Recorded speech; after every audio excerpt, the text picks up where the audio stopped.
Hello, everybody. Hello. Um, so tonight I feel like this is my biggest stream, video, anything that I'm putting out on YouTube, anything that's showing what type of man this person is. I've had this news for a moment. She was one of my anonymous people who shared with me, and I wasn't able to share anything, even non-personal details, where now tonight we're going to. She feels comfortable enough to share her story. So while she does share her story, I'm hoping everybody will be able to be mindful of her. It's going to be a name, a person that we've seen around the chats. It's going to be a fellow person we've talked about the day with, have said hi to, something along the lines.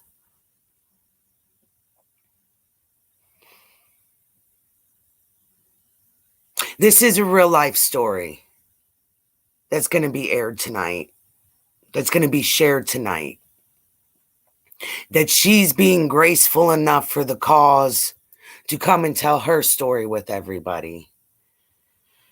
So I'm really hoping, the trolls won't come out all crazy. There won't be a lot of bullshit in chat. She is in Tennessee. It is storming a little bit tonight. So she is going to call in on the StreamYard when she's ready to share her story. I told her, just take a minute whenever she's comfortable. So I do want to say this might very well be a trigger warning to some. I want to give that trigger warning to people. Some people might feel very triggered after they hear what they hear tonight. So I want to throw that out. I threw it on the title. I got it across the banner. I do also have the National Sexual Assault Hotline with their hours and their phone number on chat.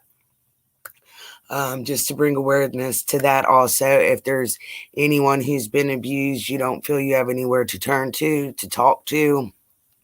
If you don't want to use something on this platform, even if you're not a Hobbit survivor, that here is a number that you can reach out to for resources. They've been, I seen on their website that they've been around for 27 years.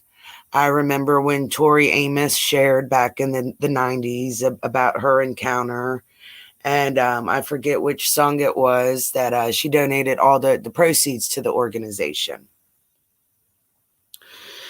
So while we wait for our guests to present, I guess we all seen that the Hobbit, and as some channels have nicknamed her, the Bobbit, have made their way to Georgia. And we got to see her, hear her, on everybody's platform, like Savage's Lives, Heels in the Air. A bunch of channels did clips where she's yelling at the victim's family. A lot of channels also did clips about Jimmy being so smug with everything. He's out there trying to pick a fight with people, with the neighbor. Because God forbid the neighbor had the audacity to sit there and throw French fries because he's got two fucking idiots. I'm sorry. She really didn't want no cursing in this stream. That two idiots want to sit there outside his yard hooting and hollering like daggone lunatics because, the cops sitting there doing the investigation, they're not doing it enough, yelling into a bullhorn at an SUV that's going to get the answers. So So yeah, he got pelted with French fries.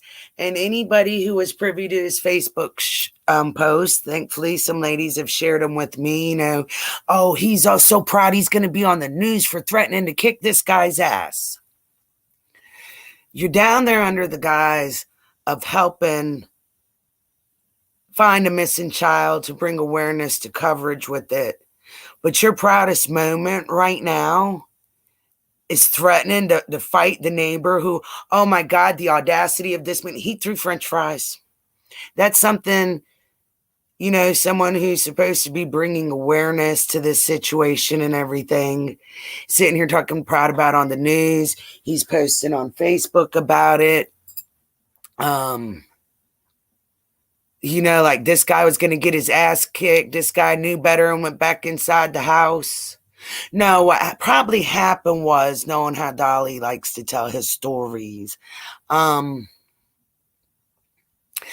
probably rolled up, told the gentleman, hey, sir, please go back in your house. I'll handle this out here. Told these two to get the hell off his lawn. They can be in the street. So... yeah, I did a quick clip. I threw something quick together on my phone about where I caught a part where he was talking about that the grandma looks like they get in a fight. He definitely record the fight. After about 10 minutes, he'll pull the person off of Betty. He gets a super chat for every lick she gets. And just laughing about it. She's laughing about it. Laughing about how... them super chats are going to help pay her hospital bill if grandma decides to come out and kick her butt. So it's like, here he's causing a commotion about trying to fight the neighbor and some French fries. And here she's inviting stalkers to these people's houses. Like, one, let's keep it real. No one's stalking her. I damn sure not. She ain't worth my energy. She got the prize, girl.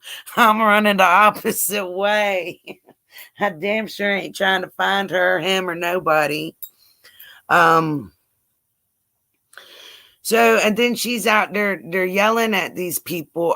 It's just so sad. It's sad that he's down there acting like an ass. She's acting like an ass. Like they really think like they're what is it, Walter Cronkite and like Tom Brokaw or some shit like that.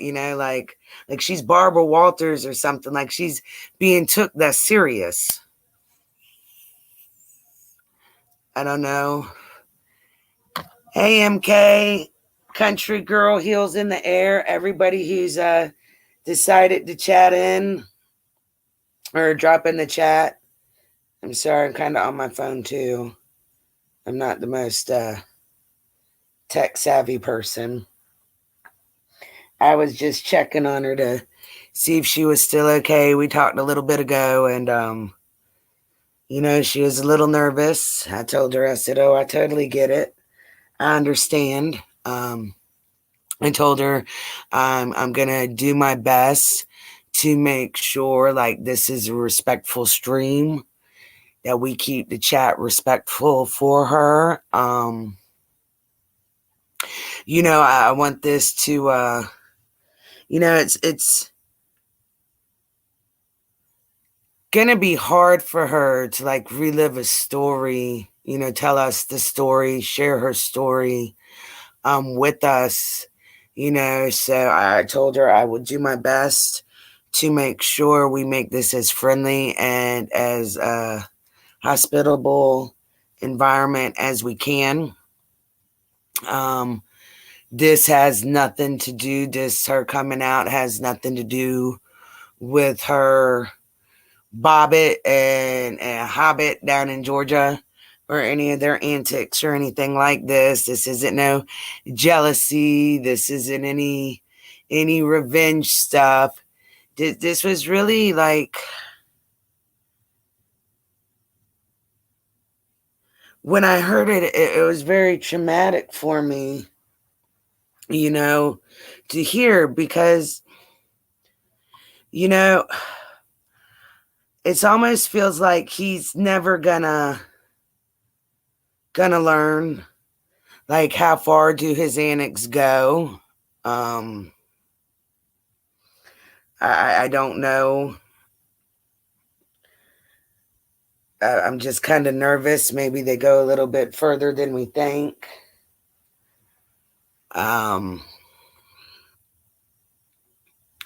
Smalls 2G, hello. Thank you for coming in the chat.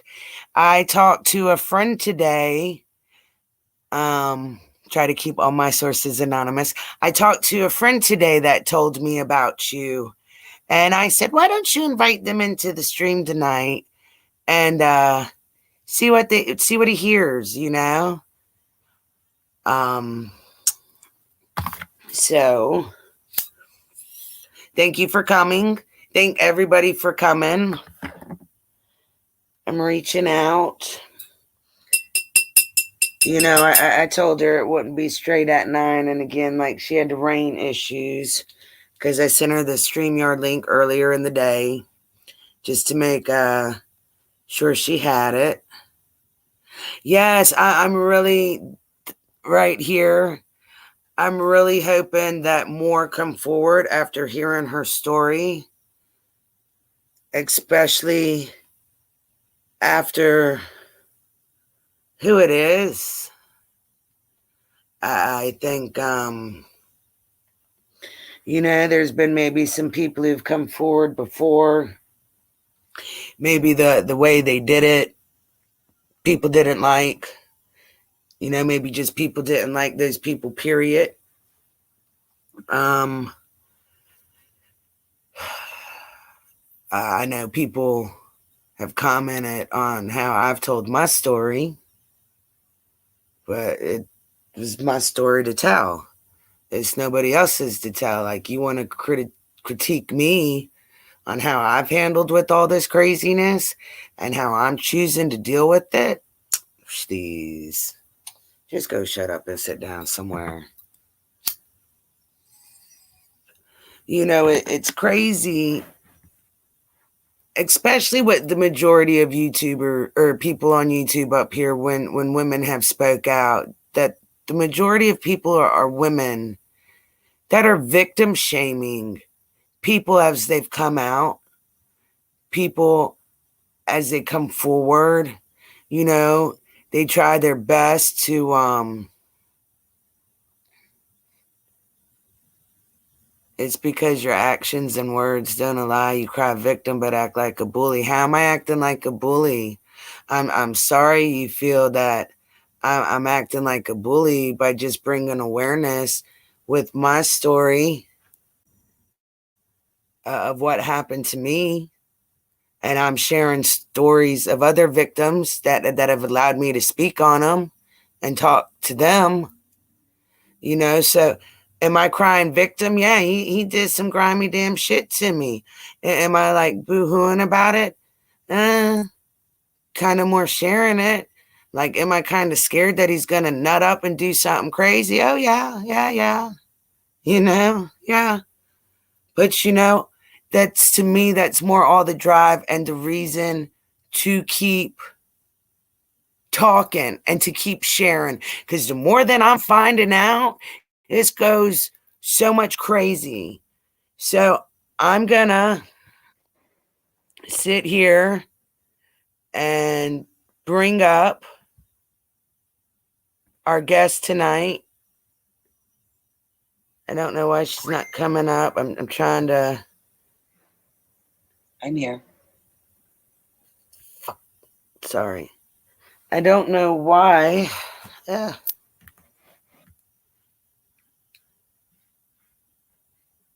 Trying to do this. Okay, now. Trying to bring her up.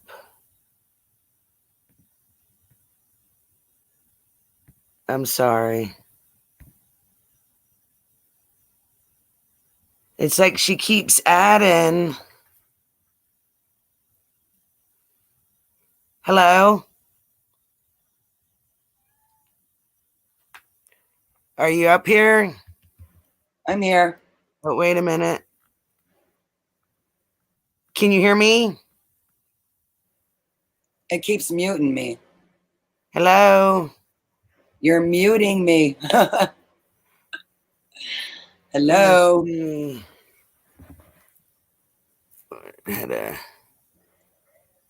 Hello? I'm here. Okay, I'm sorry. I'm on my daughter's laptop, so the volume was down. My bad. I told you I'm not good with this technical stuff. It's So okay. tonight, here is our guest. Some of y'all might Most recognize her. Go ahead. Recognize her voice. I'm just going to introduce her, like that. And please just everybody be mindful.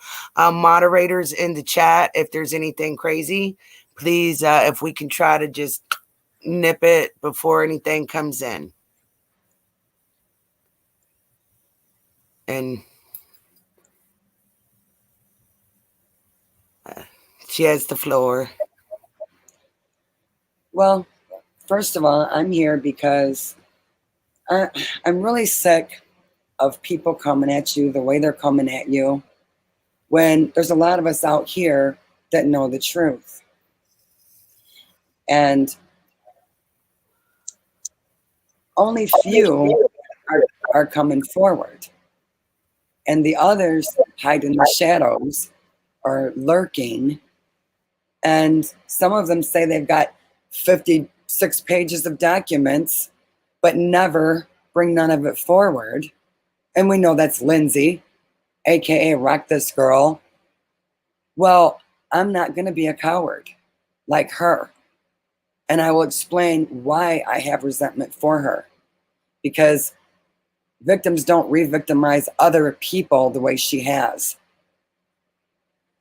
And I guess I should ask, can you guys hear me with the air on? Because if you can't, I'll turn it down. Let's turn it. I hear you just good. Okay, I turned it off. First of all, should I start? I think, bear with me. Just bear with me, y'all.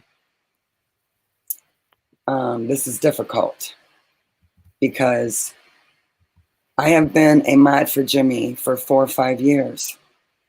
And when I found his channel, I was in a very dark, dark place. And I still tend to fall back to that place because I lost my daughter, my beautiful daughter, in 2018. And I lost her brother 11 months later.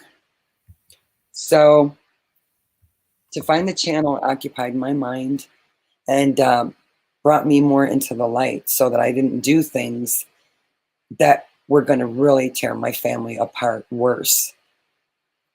Let's just put that out there. And so I actually give him credit for he saved my life. His channel saved my life.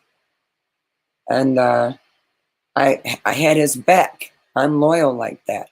I had his back when people dogged him, tore him down. I was right there to try to pick him back up. Even if he didn't want it, I still was there. And I was a fair moderator. I didn't just boot people because somebody said, oh, that's the foot guy. He's a perv, because they had a different name. I just didn't do that. And I'm the one that, was treated like crap because I wouldn't boot out everybody that Avery wanted booted out. I was polite to everyone. And there was always a new set of mods coming in, and us OGs were just pushed to the side. You can't do that. You can't do, he wouldn't even give us reasons why. He'd take our wrench, that almighty wrench from us. I don't want your wrench, Jimmy, Dolly.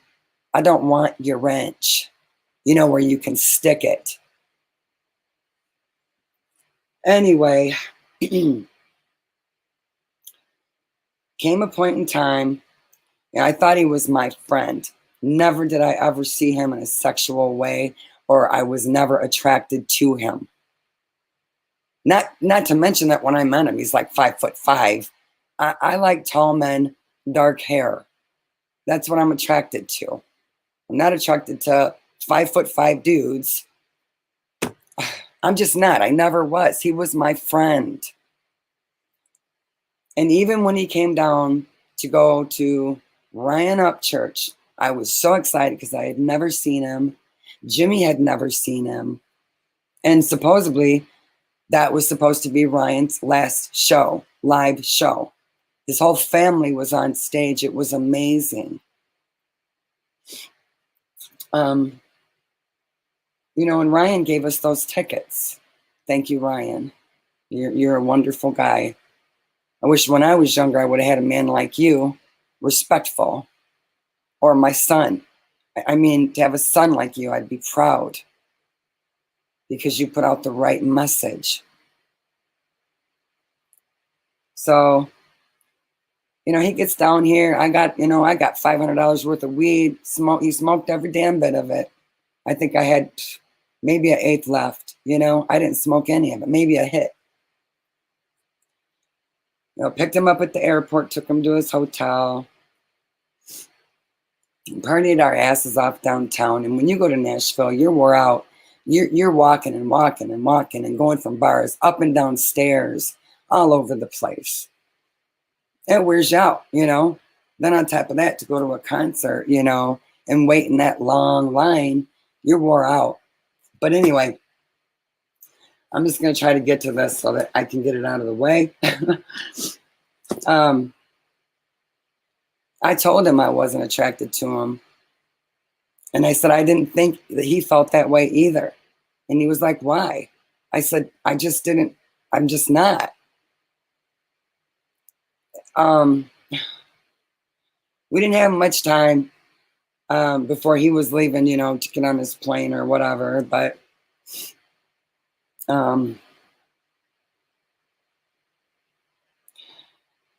he jumps right on me. Okay, I'm just going to put it out there. He jumps right on me. I'm not going to be graphic, so I'm sorry if you don't understand what I'm about to say, because I'm not going to be graphic. If you don't understand it, ask somebody, because I've talked about this enough. It's making me relive this. So I grabbed his nipple and I twisted it so damn hard. It was his left nipple. I twisted it and I pushed him back down onto the bed. And I said, excuse my language, but I'm going to tell you what I told him. I said, stop. We aren't fucking. And he just stayed there. I thought he just was going to stay there. And I caught my breath. And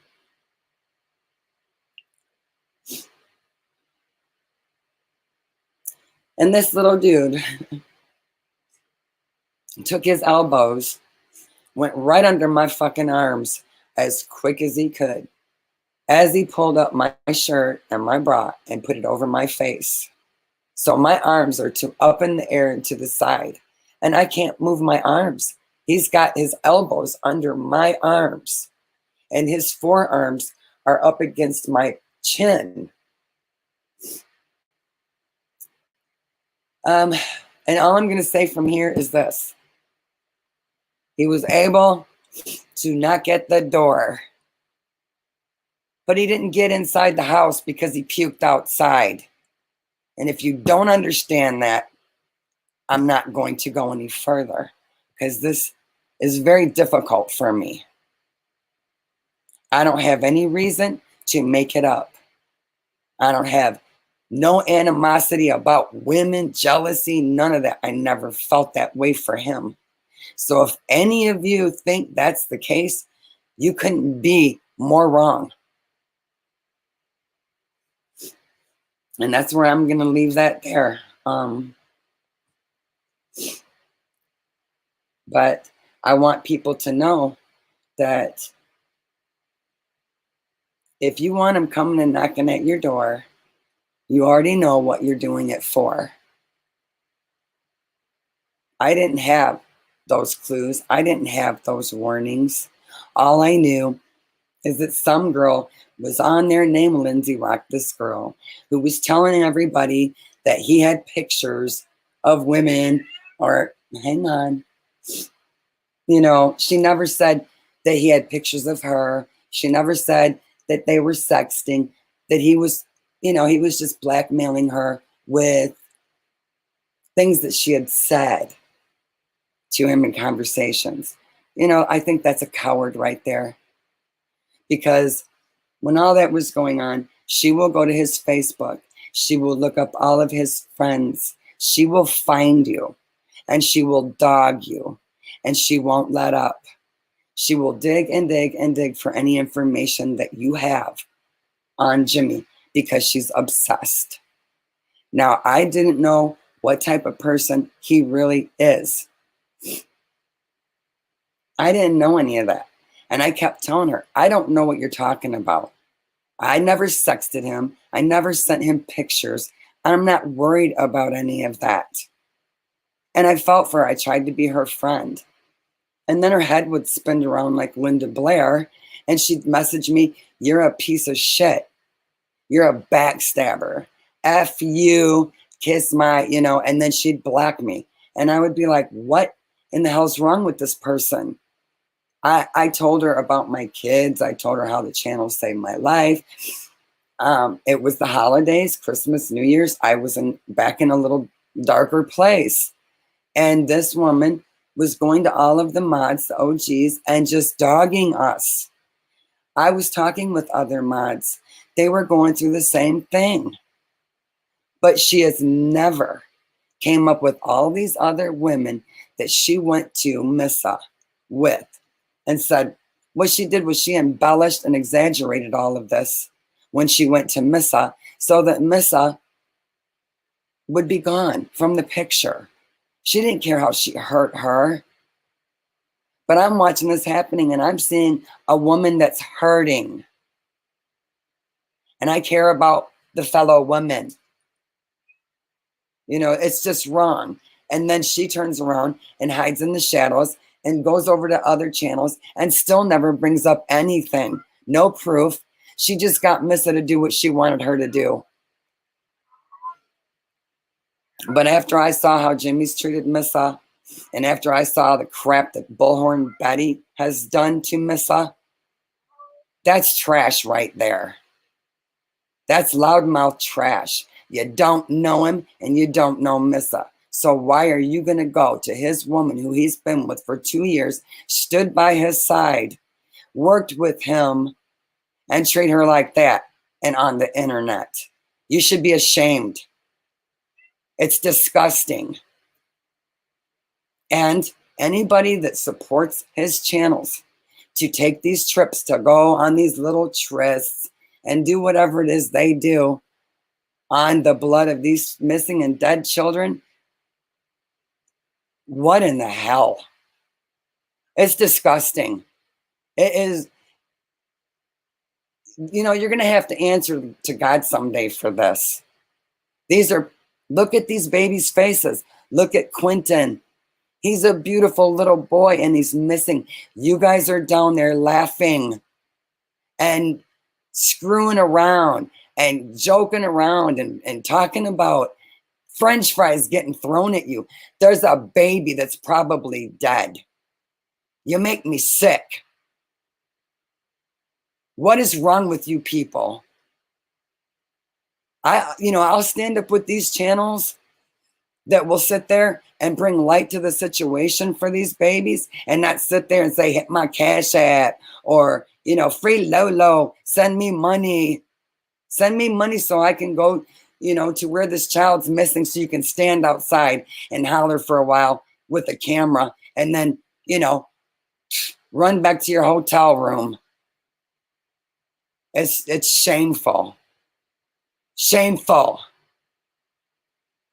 And I'm sorry, I'm a little upset right now because that I was even part of any of this, to see what this has become and what is happening to the women and how they're collecting money to go out here and do what they're doing on the blood of these children. You will answer to God someday.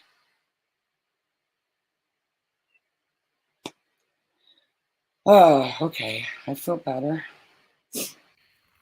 You left out one part of your story. What's that? What did he say afterwards? Oh, you Before want to do y'all it left? again? You want to do it again? Yeah. Mm-hmm. Yeah. And, you know, these women that sit up there and lay down and pose on his channel and shit, man, are you thirsty or are you paid for? Are you thirsty or are you paid for? Another thing I want to point out too is there's a certain person that's helping him sell his merch. And it's not Missa. You know who she is.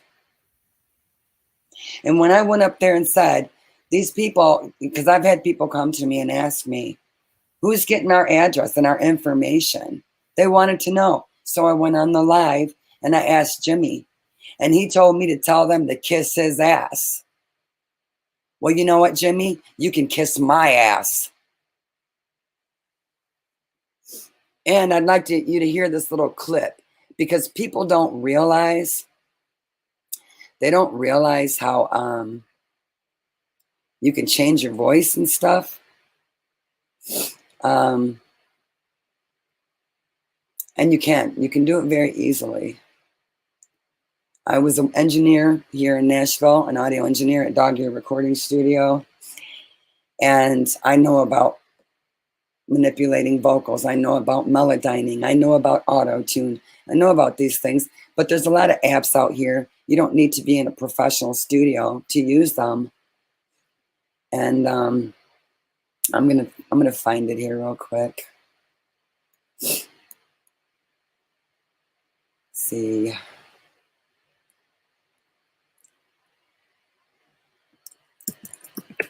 Mm-hmm.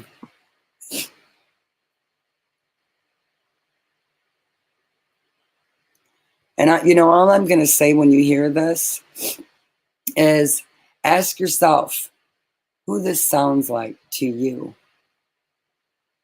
Because this is a sound changer, a voice changer. And, you know, I know who it sounds like to me, but anybody can sound just like this. For demo creator.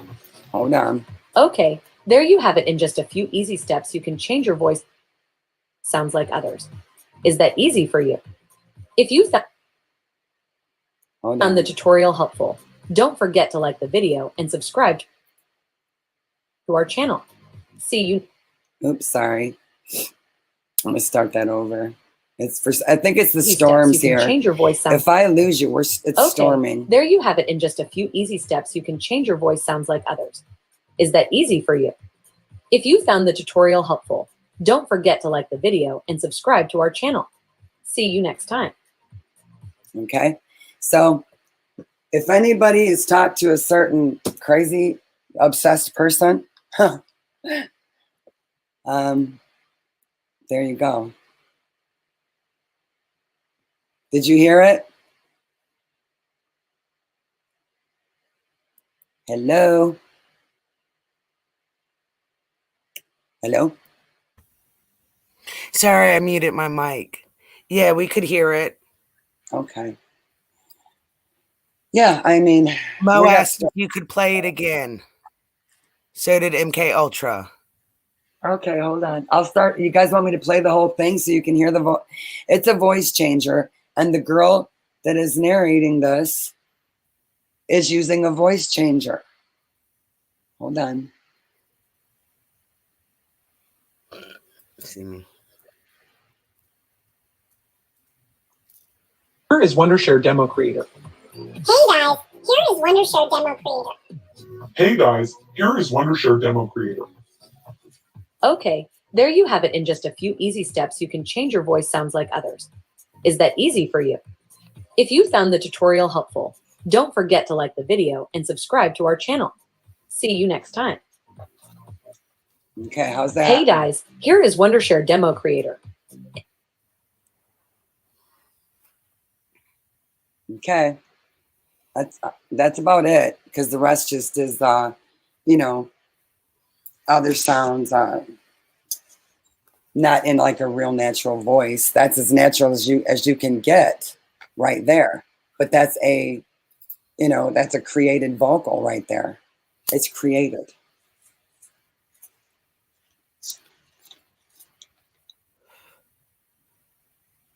So, you know, maybe somebody who helps with the orders is using a voice changer and isn't quite who we think they are. No, I'll just tell you straight out. I could be wrong, but I think Angela D is either halftime or all of the time selling merch for Jimmy. And I don't know if she's holding something over on him because he blackmailed her and she's got the texted proof. She'll do anything to be with Jimmy. I mean, like I told you, I think she just has to meet him and maybe she'll get over this obsession. But I mean, this chick is like Fatal Attraction type shit. I'm telling you. I had to block her. I had to tell her over and over, leave me the hell alone. You know, I'm grieving. I'm still grieving my kids after this much time. I mean, my son was 3 years. You don't ever get over that. I am not dealing with crazy idiots that are obsessed with some guy that have no right to treat me like that. No right whatsoever. And for you to go at somebody that has been through that and call me a piece of shit, I'm a backstabber. And that was just because I was still a mod on his channel. I was not supposed to be on his channel modding. You know what? You ain't going to tell me what I can and cannot do. I've chose to leave that channel, and I have been in there a few times in the last several months. That's it. But I will not support that channel. I will not support people like Bullhorn Betty, you know, or anybody that's making money off the blood of these kids.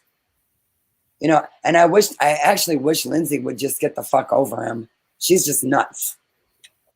But, I don't care. Just leave me the hell alone. Don't ever contact me again.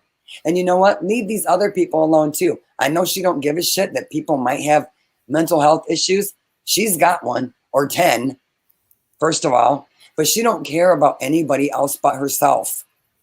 Listen to her on that other channel. All she talks about is herself. I worked in radio. You know, I did this. I did that.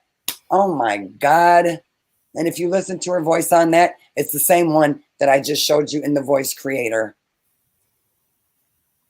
who says she's Lindsay, aka Rock This Girl. So keep sending all your addresses and phone numbers over there for merch, because all you're doing is giving this psycho your information and supporting the blood of these children.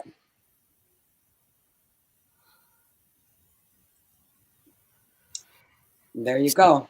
So I'm really hoping that, where maybe people didn't believe Avery, didn't believe Lindsay, Mo. Maybe number people one, didn't believe wait a minute, Kofi. the whole thing is Avery treated me like shit for no damn reason. Mo didn't treat me bad, but I knew something wasn't right going on. But they have never, ever came out and said what their problems actually were. Why don't you guys, you ladies, stand up? Tell your story instead of everybody thinking you're a bunch of nut jobs. Bring the truth out. Yeah, Mo had mentioned the other day about starting a channel and having a platform and sharing for victims to come up of, maybe just even like mods that were abused and took advantage of or treated shitty. Oh my gosh. Me, Sarah, Little Lily, all of us, the OGs from years ago, we have been stomped on by all of these mods that came in later. And how did they become mods?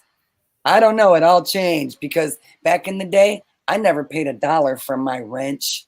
I never showed one nipple for my wrench. I worked hard in his chats. I worked hard in there. You know what? And I did that He didn't have to pay me to do that. I did that for him. That was payment enough for me, but I would never do it again. I won't support this. I will support none of this. Yeah, a lot of people that helped him build on Jams TV are no longer around. He has no use for us now, as he's got a new following on Dolly Vision. Well, yeah, I mean, I've watched mods that were very, very good friends of mine in there, and they're gone now. Some of them I'm still in contact with. Some of them I've just never heard from again. And it's because you're expendable. If somebody comes up and they're donating money, well, that's a wrench for her. And then she'll come in and, oh, if she thinks that an OG mod is in there and she wants them gone, she's going to create problems. And Jimmy's going to allow it because she's paying that money like Mo did. 200 here, 200 there. We all saw it. All of us saw it. Yeah, there was one time when he first started Dolly Vision where he did sell his wrenches for $100 a pop. Yeah. It used to be fun, until it got real.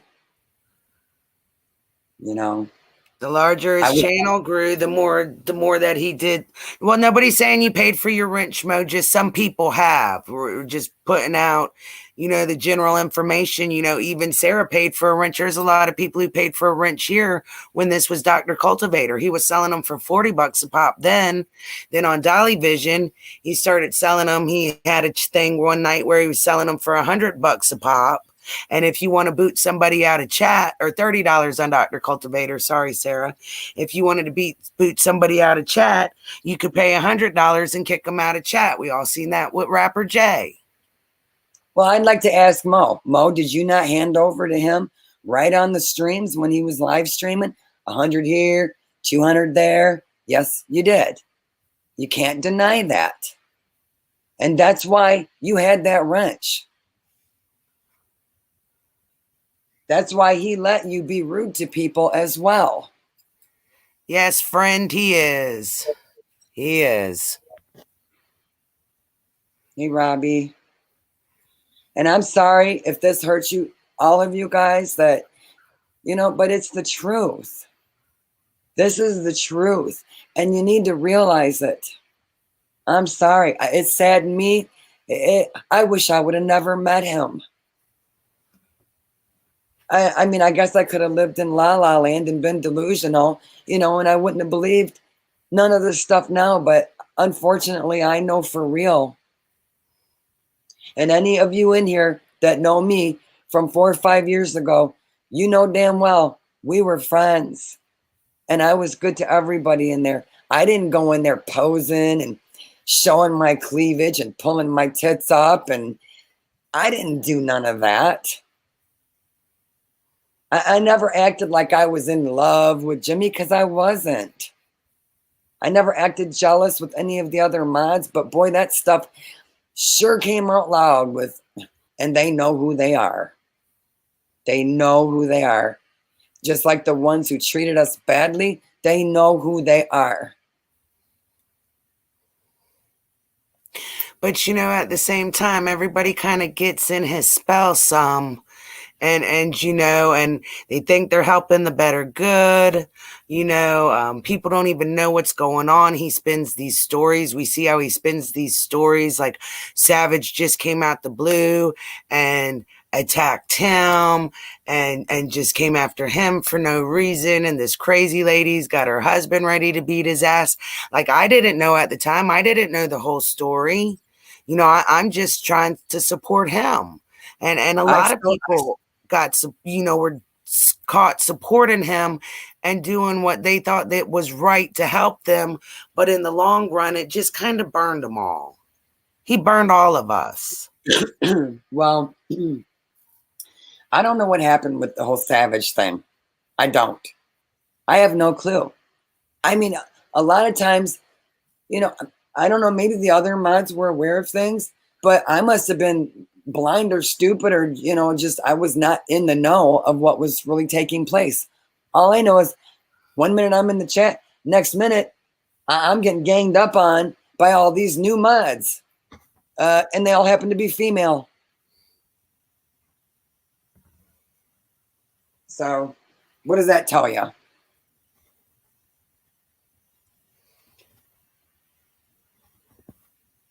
So, you know, you all know what you have experienced. You know, you all know what you've experienced. I'm a terrorist after he struck me 5 times and tried to dox me.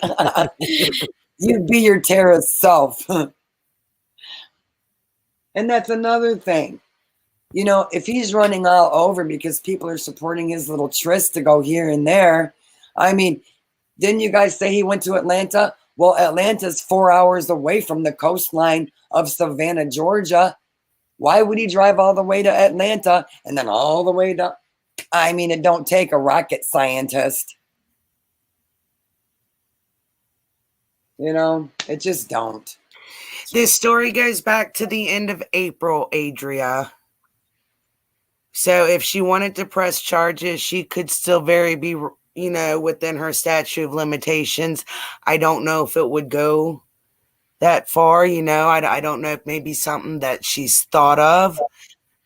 But now maybe after she shared, it might be something that might be easier for her to write down to share. You know, that's her story. We'll just see, you know, if she chooses to share with us or not.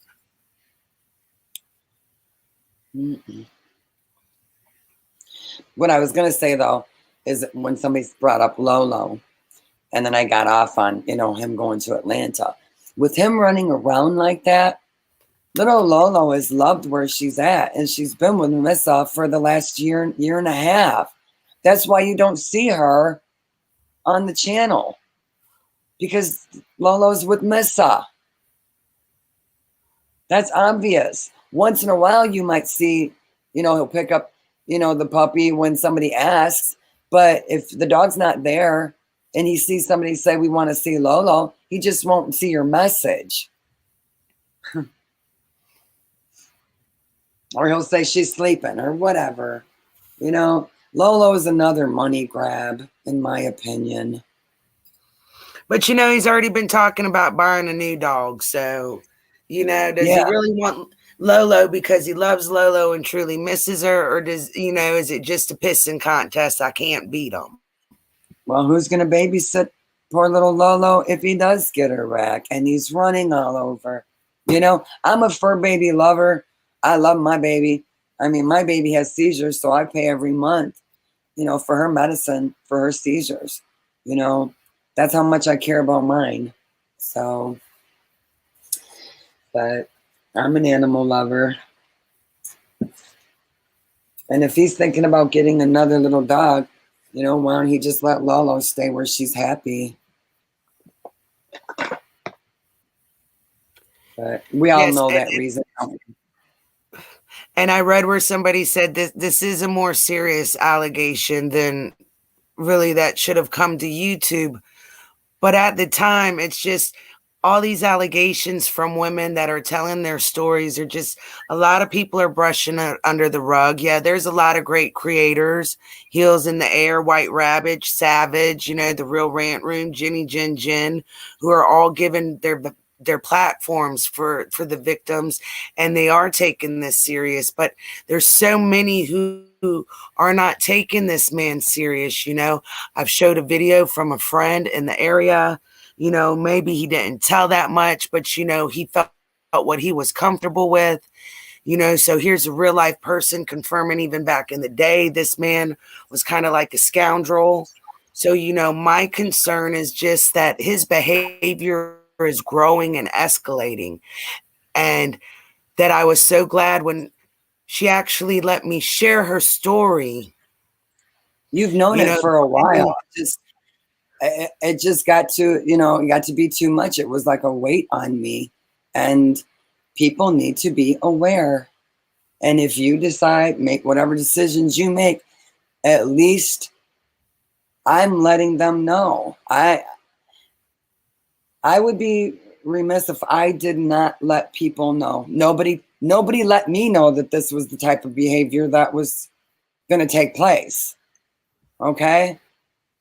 Nobody let me know All I knew was about sexting and pictures. I didn't do any of that.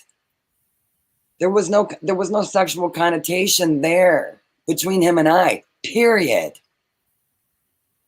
So it doesn't matter whether you're sexting him or sending him, pictures of yourself or videos, whatever. It don't matter because I wasn't doing that. So you may think, oh, this is your friend. Uh-huh. Yeah.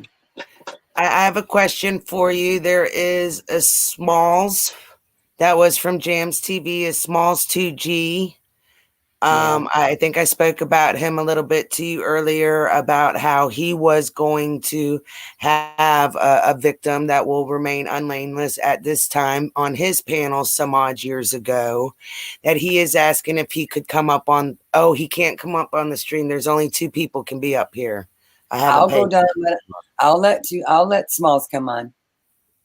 Okay, so I'm going to jump off. And I'm going to get him the link on Facebook so he can jump on. Well, I can send him the link on Facebook so you can stay on and just take me, and I'll go off, and then he can just hop in. That'd be easier. You wouldn't have to, go off. I'm not sure if it's you he'd like to speak with. I just sent the link so he can get it. Did he add you on Facebook? I don't know. I sent the link to somebody who can send it to him. Hang on. I used to have him on Facebook, I thought. You can have up to 6 if you pay for it. I'm still on my free hours because I didn't know how all this was going to go. So I haven't paid for StreamYard yet, so I can only have 2 people at this time. Let him jump up and talk to you, and if he wants me to talk to me, then we'll go from there. Okay. But if not, I just like to say, hey, Smalls, sending my love out. You were always sweet to me. So if you jump off, then me and him can chat, and then you can jump on, and then you 2 can talk. Yeah, I hope Smalls is doing well. And I thank everybody for coming and hearing my story because it's the truth. And you really need to, let me ask you this. Any of you out here, think about your daughters, think about your sisters, think about your mothers. This happens every day. This happens all the time. And yeah, there are some that out here that are not up and on the up and up, There are some crazy things that are said against innocent people. Well, I'm not trying to have them arrested. I'm here telling my story so that you know the truth before you get into things. That's all. So anyway, I'm going to jump down. Thanks, Missa. All right, and just keep watching in case we get you to jump back up so you and him can chat too. Because I'm sure there's some things that y'all can talk about. I'll watch. All right. Thank you. All right. So she's jumped out. I see that he has been sent the link. So I'm thinking maybe he should be probably ringing in, jumping in. I don't know the correct terminology for any of this. Well, Tammy, she did just, she's admitted this to me. She's come forward and talked about it. So, that this is a step. It's been kind of crazy, for her. She's kind of tried to bottle it up and, and yes, I do totally agree with that. If he would be that comfortable to do something like this with her, with somebody who's been nothing but a loyal supporter, somebody he knew that wasn't interested in him like that, and he still felt this comfortable, and he was sober, he wasn't drinking, he really wasn't even smoking like he does at home, that it's been something to admit. Here's somebody she thought was a true friend, for quite a number of years. And yeah, it is the first step to recovery. Speaking up is the first step. And she spoke up, and who knows what's going to happen next. You know, that's up for her to think about, to pray on, to figure it out. Today was a big step. You know, I appreciate it greatly that she came up and shared. You know, I know it was very hard. You know, it's hard to come forward knowing if you're going to get ridiculed, if people are going to mock you, people are going to troll you in the chat, people are going to think you're a liar, people are going to think all types of stuff and say all types of stuff. So it's not like just coming up and sharing the story, because you already know there's quite a couple people who aren't going to believe, that are just going to call you a liar. You know, no, White Rabbit, you're exactly right. The YouTube streets will never be the same. Okay, so Smalls is in. What's going on, guys? Hello? How's everybody doing? Can you hear me? Yes, sir. Nice to meet you, Missy. I'm sorry that it had to be under these terms. I'm just glad we had a mutual friend in common that could get us connected. Let me tell you, there's a few people in this room that I love to death, and I've never met them face to face, but I don't consider them no less of a friend, man. Free to Be is one of my favorite people in this world. My wife, Panda, loves her too. She's such a sweetheart. Free, we're doing good, by the way. We're doing real good right now. I just asked you to be my friend on Facebook, so we'll touch base and you'll see how well we're doing. I'm so hurt by hearing what you said. I'm So devastated. real quick, can we just, for people in the chat who aren't familiar with you, just explain your connection to Jimmy? How long maybe you've been a part of his chat, or you've associated with him on YouTube, or? I don't know him face to face. I came across his channel when he had maybe like 5,000 subscribers or something like that. And I'm a comedian, and I'm originally from New York, and I live in Southwest Florida now. And when I got on his channel, he just started doing the phone in thing when people started phoning in on his Google channel or whatever. And I used to phone in all the time and crack jokes. I sent him some of my comedy to post on his channel and stuff. Oh, when he was doing like the radio thing? Yeah. Okay. Yeah, he would actually have me call in. He would message me and have me call in and act like I didn't call, like I just happened to call in, so that he had stuff to talk about, basically. Like me, Buddha Mike, Todd, there was another kid named BJ, you guys call him Shinbone now or whatever. MK Ultra was there back in the day using several other different names. Oh, he still does. He likes to skirt around YouTube. Yeah, I love that about him though. That kind of makes him my special guy. I love MK. He's a cool dude, man. He's cool. He watches He's a cool everything. Dude. MK, I remember one time MK hit me up and he's like, dude, I'm thinking about doing an interview. Can I interview you? And I had just came out of the shower. And I did the interview with no shirt on, my belly all sticking out. I looked like fucking Homer Simpson. It was disgusting. But I did that for MK. I normally wouldn't do shit like that. But I did that for MK. But we had a good time about it. But the whole thing about it is, at the time that I was helping Jimmy out, I was also trying to have him teach me how to do the whole internet thing, because I'm a fucking dinosaur. I don't know nothing about this. My thing is live stages. I don't do internet stuff. So I was asking him questions like, what kind of camera should I buy and stuff like that. And he just kept dubbing me like he didn't care. Then one day, all of a sudden, I joined his channel and I had a wrench. And I was like, I didn't even know what the wrench was. I was like, what's this all about? And they were like, oh, now you have the ability to kick people out if they act up and this and this and that. It's funny how that same day, some dude named Wrench9, I know this goes back. I know some of y'all be like, oh my God, I haven't heard that name. Oh yeah, he was a troll. Yeah, I haven't heard his name in a while. Well, that fucking, excuse my language, I'm sorry. That dude came in, and I don't mess around when it comes to disrespecting women. I do not play that. And this guy came in and he said, he called, I don't know if you guys still deal with Georgia Peach. Yes. Well, Georgia Peach, he was disrespectful to Georgia Peach. He was disrespectful to another chick that was on there, and I didn't like it. And me and this other dude who was there, his name was Hazard. I don't know, Hazardous. I don't know if you guys still have Hazardous or Jay or whatever, but he was another one that was on there. Me and Hazardous are from the same neighborhood back in New York. We don't play that disrespectful stuff. So we jumped on the dude and we started clowning him and hurting his feelings. And then I kicked him out. And then Hazardous kicked him out. And then I felt bad because I spazzed. I called into the channel and I spazzed.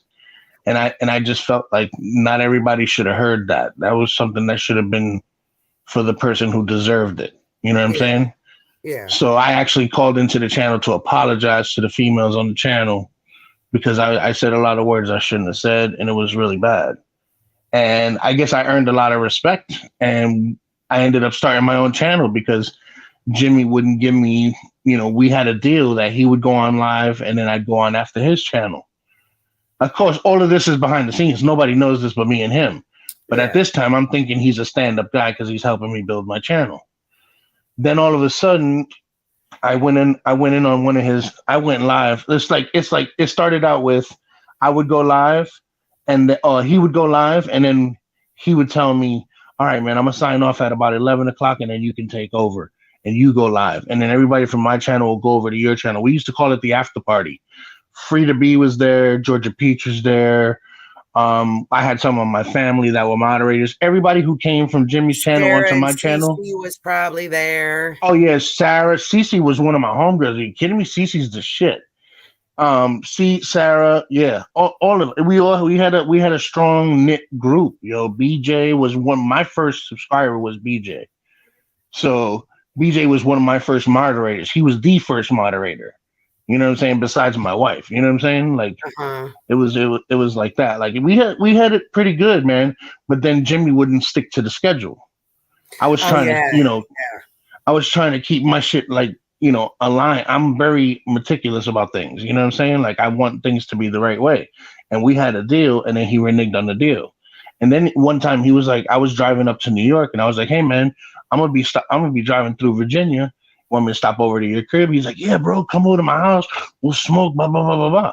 So I was like, okay, cool. So. Oh, are you the guy he blew off to go meet for breakfast or something like that? I am that guy. Yes, I am that guy. Yes, oh, I've heard about you. That there was one other time he was going to meet somebody, but ended up blowing him off because he got nervous or scared or something like that. I was with my mother and my 6-year-old niece. Yeah. So he had no reason to be scared of anything. I was literally going to go smoke. Like a stranger danger.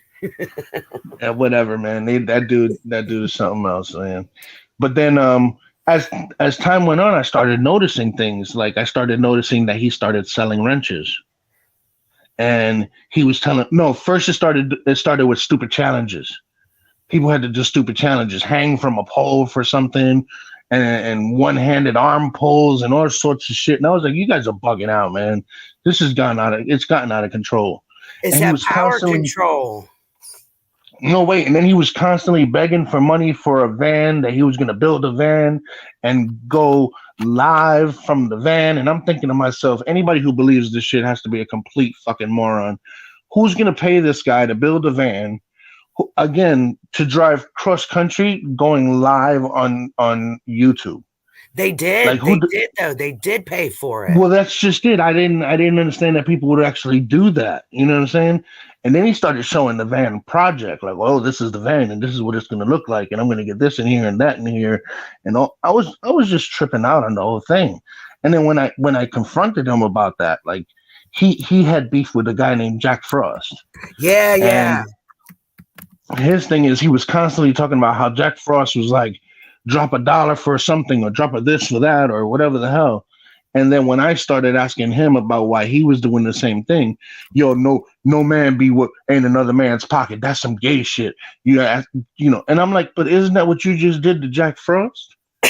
And once I said that and he realized that he was arguing with somebody who he was not going to win, he stopped all the bullshit. And then when he started talking shit about blowing me off on the to the trip up to Virginia or whatever, I ended up posting on my channel all the text messages because I still had them on my phone. of him telling me, yeah, I'll be there. Just give it. And I'm like, yo, but what address? Give me an address to meet you at. Oh, just go north. I'm like, wait a minute. I'm driving with my mother and my 6-year-old niece. You're not going to tell me just go north. What kind of shit is that? You know? So I just, everything was just sketchy about the dude. And then once he started asking, oh, I'll play this song for you if you drop $1. And I'm like, now this is going too far. You know what I mean? So I left the channel. And I completely left the channel. And then he started talking shit about me. And he started talking a lot of shit about me. And he had another dude that was up on his channel, some Mexican cat, Dr. Love or some shit like that. Oh, yeah, Dr. Love, yeah. Well, Dr. Love was on my channel one day, and somebody had mentioned him. I forget who it was that mentioned him on my channel. And I was like, do me a favor. Don't mention that dude on my channel. I'm not giving him no more popularity. He gets no more burn, whether it be good or bad.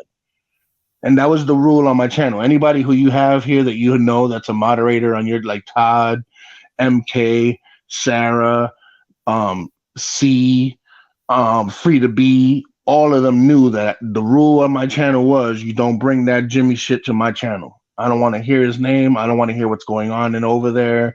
I don't want to hear the drama that he's causing. I don't want to hear none of that. And it all was because I went on his channel one day and Wrench9 was talking shit and I blocked him. And when I kicked him out of the channel, I timed off for 300 seconds or some shit.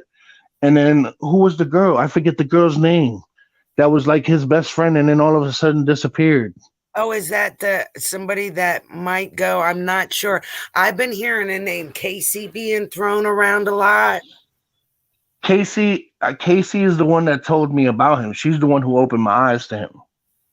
She was like, I don't see why everybody looks up to him. He doesn't even clean up the shit in his house.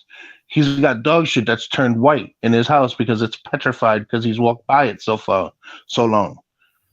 Like, it was that crazy. Like, she was telling me all sorts of shit about him. So was she a real life person or a YouTube person? Yeah, no. She was a real life person. She was friends with Jimmy. They grew up together. Okay. And she was telling me how even when they were younger, like that, when he was first starting out his channel, that what he would do would ask girls for shit. When he started getting popular and stuff, the first thing he did was start asking girls for stuff.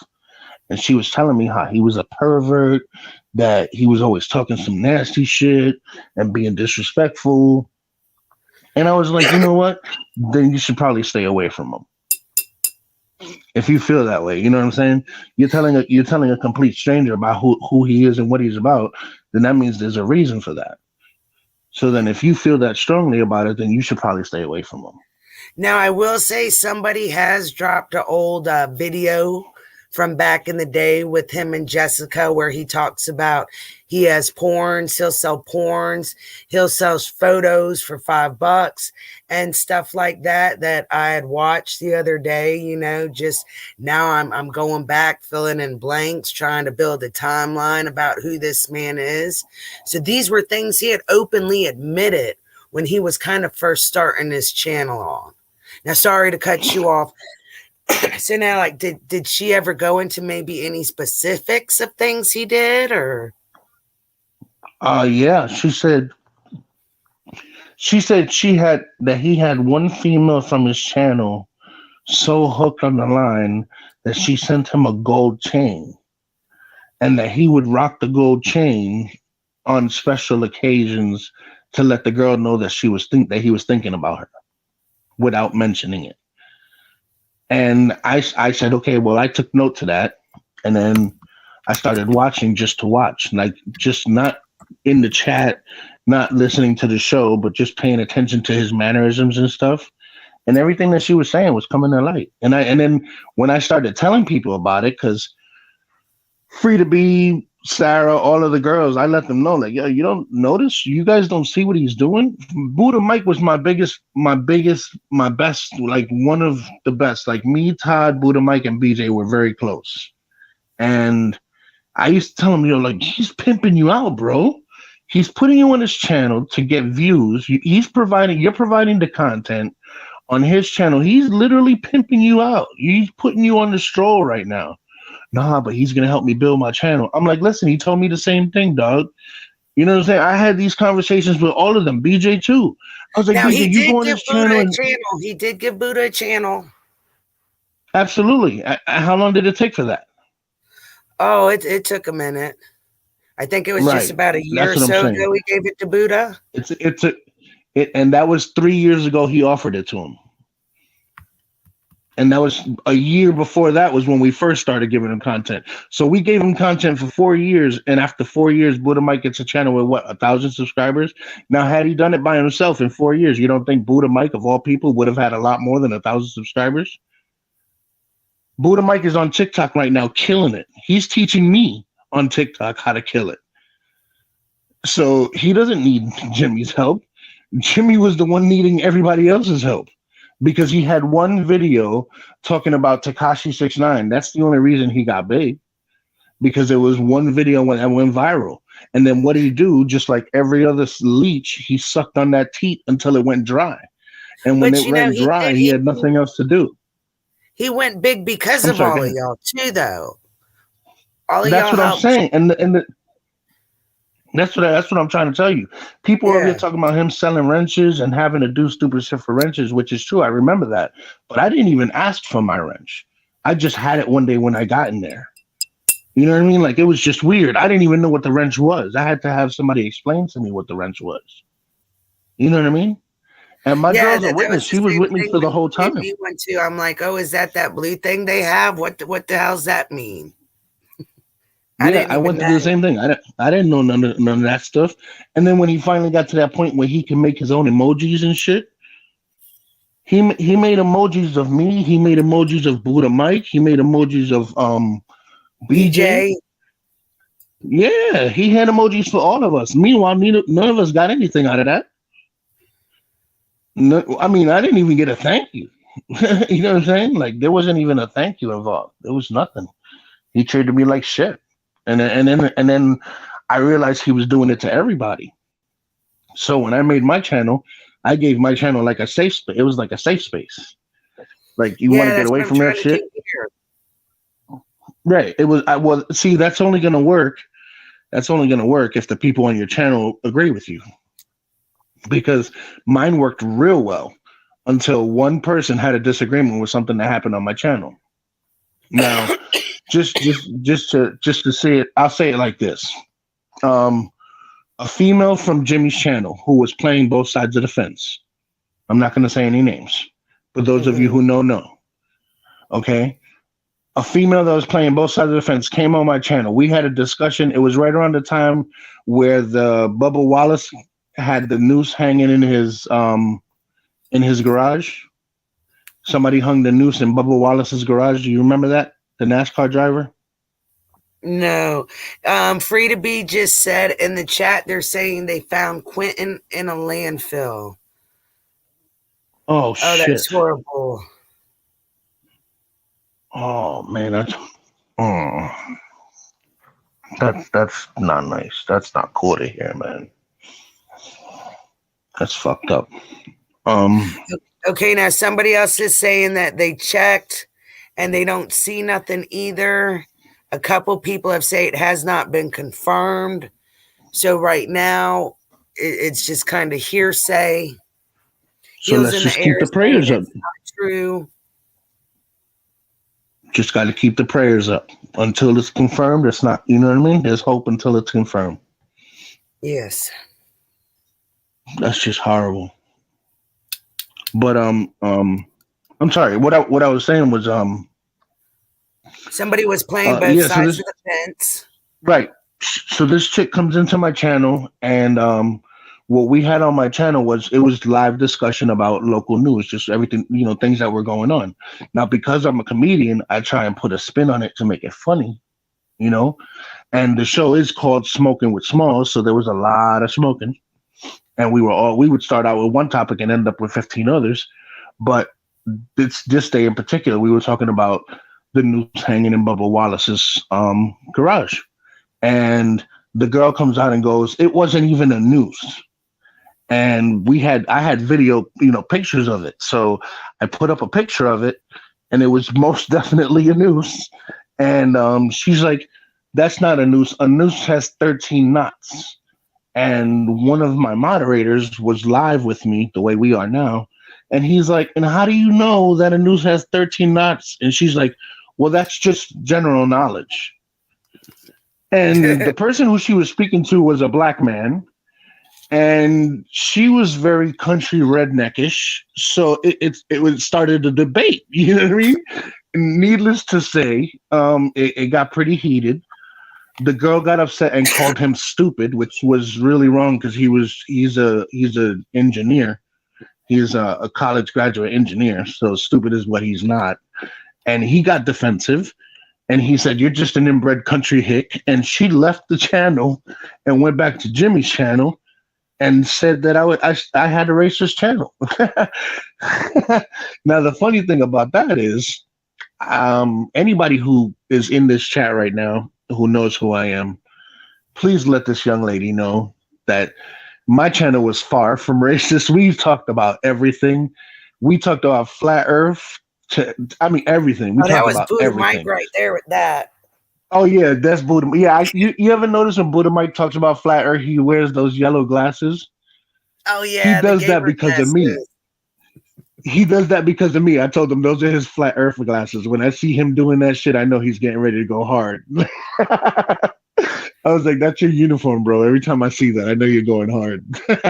But yeah, man, my channel I didn't like no beef on my channel. My moderators, I called them my shooters. And if something was said in the chat that didn't belong to be said, you got free will to do what you do. I'm not arguing with you. That's the reason why I gave you the wrench. You know what I'm saying? If I gave you a wrench, it's because I know you were going to take care of business. And it's funny because they were all my wrenches, and my girl was my number one wrench in the tool bag. You know what I'm saying? So my girl, and everybody knows who my girl is, Panda. Everybody knows Panda. Everybody was cool with her, and everybody knew, that she was a no nonsense. She don't play that bullshit. No fighting, no arguing. We don't do that. And Jimmy, on the other hand, he liked the drama. When I kicked out Wrench 9, he took away my fucking wrench. He took away my wrench because I kicked out a troll. And I'm like, well, then what the hell do you want a moderator for? What are you asking for a moderator for if you do not want someone to moderate the channel? And if that's the case, then don't go around giving the wrenches out or selling them if we can't use them. How are you going to hand me a pistol fully loaded and tell me don't shoot? That's ridiculous. And then we had our falling out, and that was that. But after that, that's when people really started coming out the woodwork because they knew that I was against them. So not so much against them, but this other female. Oh, I had several people hit me up. Yeah. Oh, yeah. And not just females. I had dudes hit me up telling me about him, like, yo, don't trust that dude. He's all those stories he tells are lies. He told a story once about walking down the street and fighting with some dudes and then getting locked up. And I thought to myself, just by looking at him, I know that if he's been locked up, it was for either DUI or drug possession. It was definitely not for no fight. Fighting a female. You look at him, you can tell. No, supposedly he was fighting two dudes. Supposedly it was for fighting two dudes walking down the street, two black dudes. Yeah, it was two females. Supposedly. Allegedly, from what I've heard, he spit on one after getting an argument, kicked her car, and they put out warrants. When he told that story over live, it was men. No, it was his girlfriend. So his girlfriend, I think it went something like him and his girlfriend drove to a place, and then I think maybe the friend came or something. I don't know, because I'm just like, what the fuck? And I'm sorry, y'all, but it was just kind of like, and then I think him and her probably got into it because, when he drinks, he gets even more arrogant than he is when he's sober. So I think they kind of had a tip. His friend was like, come on, let's just leave him. And he got mad, called the chick a fat pig or something like that. I guess I heard just the other day he spit on her and kicked the car and messed up the car and ended up doing 6 months for that. See, when he told that story on the live, and this was 4 or 5 years ago, he told it as he was walking through a neighborhood because his boy that he was driving with kicked him out of a car, and he was in the wrong neighborhood at the wrong time and fought 2 dudes and ended up getting locked up. But that's, Yeah, he's very great at acting, and his storytelling skills are amazing. I'm just that's what he gets paid the big bucks for. We all know he's the talent, It just kills me because rapper Mike? No, but I do know rapper Jay. Oh my God, that mofo! I know when that little kid first joined the scene, I told Jimmy, yo, you need to keep that kid off your channel because you're gonna cause problems, bro. And he's like, what do you mean? I was like, bro, the kid is 13 years old. You're gonna put him on your channel? Does that even make sense to you? And oh my God, I don't know what you're talking about. Kid right now to troll me and shit like that. Rapper Jay does all his dirty work. Yeah, I know Rapper Jay came on my channel and started some stuff too. And Rapper Jay went on Jack Frost's channel and started some stuff. Yeah, he sprinkles it everywhere. I'm telling you. The dude is toxic. I tried warning everybody years ago. Everybody thought it was just me being channel beef or whatever it is they call it. But I mean, he ruined a lot of people that were cool with each other, A lot of people were cool with each other, and because of his channel, they're no longer cool with each other. Like me and Hazardous. Me and Hazardous were super cool, man. Like that dude, I called him my brother without even knowing what he looked like. And he changed that. That all happened because of Jimmy. He split everything right down the middle. He ended up with some people on his channel. I ended up with some people on my channel, but of course the people on my channel didn't want to show disloyalty, so they were jumping back and forth. So I said, look, I don't care if y'all jump back and forth. I don't care. It's not like I'm telling you can only be my friend. This isn't the fucking school. Excuse me. This isn't the schoolyard. You know what I mean? You can do whatever you want. I am too. Like, hey, you're over here. You're listening. At least you're listening. Maybe you'll catch some truth bits. We'll kind of stick in there. Get them thinking. Flip flop. I don't care. You're watching. You see AKA Panda right there in the chat? That's my wife. And she told me from the beginning, babe, don't trust him. Don't trust him. He's just using you. She was telling me, don't you see that he's just using you? Don't you see that he's just using you? He has nothing to talk about. If you and Buddha Mike and BJ aren't there, he has nothing to talk about. He ran out of stuff. Once Tekashi got locked up and Tekashi was in jail, there was nothing to talk about. It was over. Even went on the Trump bandwagon for a minute. Yeah, but that didn't work out well because the people that he was talking to were all fucking Biden supporters or just anti-Trump. See, Jimmy's the epitome of what the hood calls what is it? Swagger jacking. Jimmy was in a rock band, which we found out later on. He tried to deny it, but when he got caught, he ended up finally, living up to it. But he was in a rock band, and then of course couldn't hang it because he was a drinker, and you can't drink and be part of a band because when are you going to practice? And then he got into the hip hop scene, talking about Tekashi and all the drama from the hip hop scene. And then from there, that's when the Tekashi shit took off for him. And then once Tekashi was in jail and there was nothing to talk about, he was lost. And that's when he enjoyed the drama because the drama made people watch. People like to see that stuff. So he would ban Wrench 9 from the channel for like a couple of days and then bring him back. And then he would let Rapper J go to other channels and start beef and then bring the beef back. Because people like that stuff. Yeah. And he was right. He's right. He was right. That's the problem. He knows the formula. The problem is he's good at the formula. And the bad thing is that he's a piece of shit that's good at the formula. You know what I mean? It'd be different if he was just good at the formula. To me, it's just, the people that as he's using them up, some people There's one lady who's come up where Jimmy has recorded certain video chats and has blackmailed, exposing them to her family against her. I was told that too. You were told that too back in the day? I was told that right around the time that we were all there. There was another female that used to be down with the channel named Nikki, and her and Jimmy were really close. And Nikki and Hazardous were dating, and there was rumors of some pictures that were being held for blackmail. And nobody.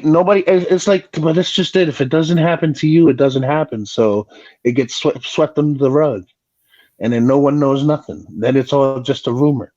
You know what I'm saying?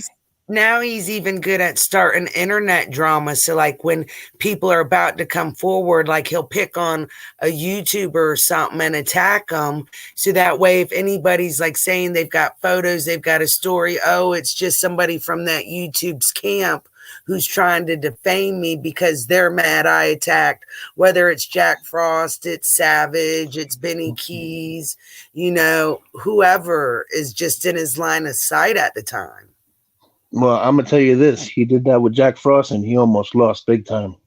Because I know Jack Frost, and I know plenty of people in his camp, and they were not fucking around. They were not playing around with him. They were gonna sue him, and if that didn't work out, there was other things being planned. Yeah, did you hear that Jack Frost called the FBI on him, and Homeland Security came to his house? I don't know if that was done or if that was staged, but it happened. It happened. Okay. I didn't know at that time. I thought it was just Jimmy trying to make up stories. Hell no, because that motherfucker gave him my address and didn't tell me till hours later he gave the fucking FBI and Homeland Security my address so I could be prepared if they knock at my damn door. Well, I'll tell you what, back then there was a situation where Jack Frost apparently called someone's job to get them fired because they were on Jimmy's live talking about him. And from what I hear, it happened both ways. Jimmy also did the same thing and called people trying to get him fired. Apparently he was trying to get more fans, his New York fans, to get together to try and find Jack Frost, which hotel he was staying in. And they did, and they spammed him. He did it live. He told everybody to call in, and they were just, like on Jack's live, like maybe 2 calls got through. Then after that, like, I guess he spoke to him about not letting any more phone calls come through, but they were blowing up the hotel, telling management all types of crazy stuff. Yep. Well, Jack Frost, I know that, Jack Frost one day came on a live and he was saying something like, no, it was Jimmy. Jimmy went on live and was like, I heard he's staying at a Marriott hotel. I need everybody to call all the Marriott hotels in the tri-state New York, in the 5-borough area. We think he's from the Bronx, but he might be in Brooklyn. Like it was like he had a manhunt for him. It was crazy. It was crazy. I remember that day. And then Jack Frost went live and was like, for all y'all who want to know where I'm at, I'm right here. And he posted his location. Yeah, he was at his location a Holiday was Inn. Yeah, it was a Holiday Inn. Yep. And there was another time that he went live and he was like, look, I didn't do nothing to this white boy. I don't even know who he is. Why is he harassing me? And it's true. Jimmy took the first shot at him. And then because, you got a channel that got 8,000, 12,000 people on your channel going against a channel that got 60,000 followers, you're not going to win. You know what I mean? But now, it's too, not at the about time winning. when he picked on Jack Frost, we don't know if maybe another victim was trying to come forward, and that's his smoke and mirrors. You know what I mean? He does smoke and mirrors. And that's another thing I was going to say, because right around that time with the Jack Frost, that's when I started getting the messages on Facebook and Instagram. Like, oh, yo, did you hear Jimmy? I'm like, no, why would I know that? I don't even be over there no more. What's wrong with you people? I was even getting mad at people. BJ, I stopped talking to BJ because of Jimmy. I stopped talking to BJ because of Jimmy, because of all the drama from that channel. because they would get into that argument in that channel, and it would spew over to my channel, and I wasn't Yeah, it would about that just shit. roll on whoever was streaming next. I stopped streaming my channel for 2 reasons. One was I ended up in the hospital. I had to get spinal surgery. So I didn't even know if I was going to be able to walk again. I was a quadriplegic for a week and a half, and they thought it was going to be permanent. So I didn't want to keep struggling to keep something up that I wasn't going to be able to keep up.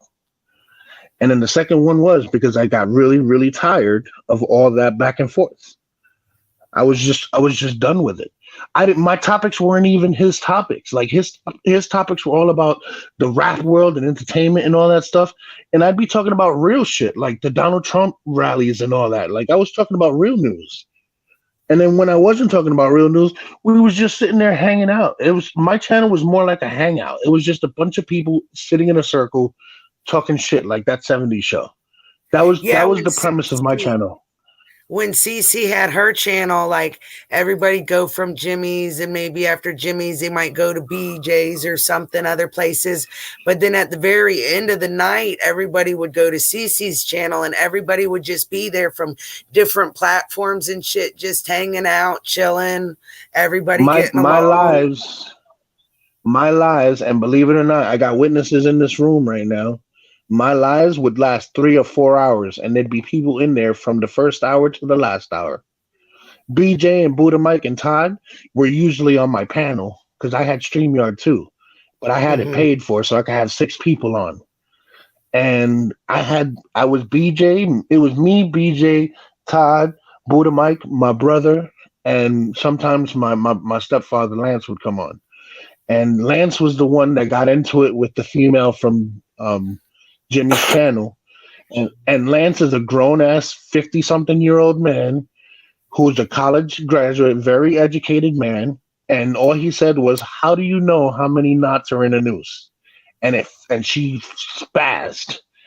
She made it into such a big deal. It was crazy. We took it as a joke because she knew because of a fucked up reason. Right.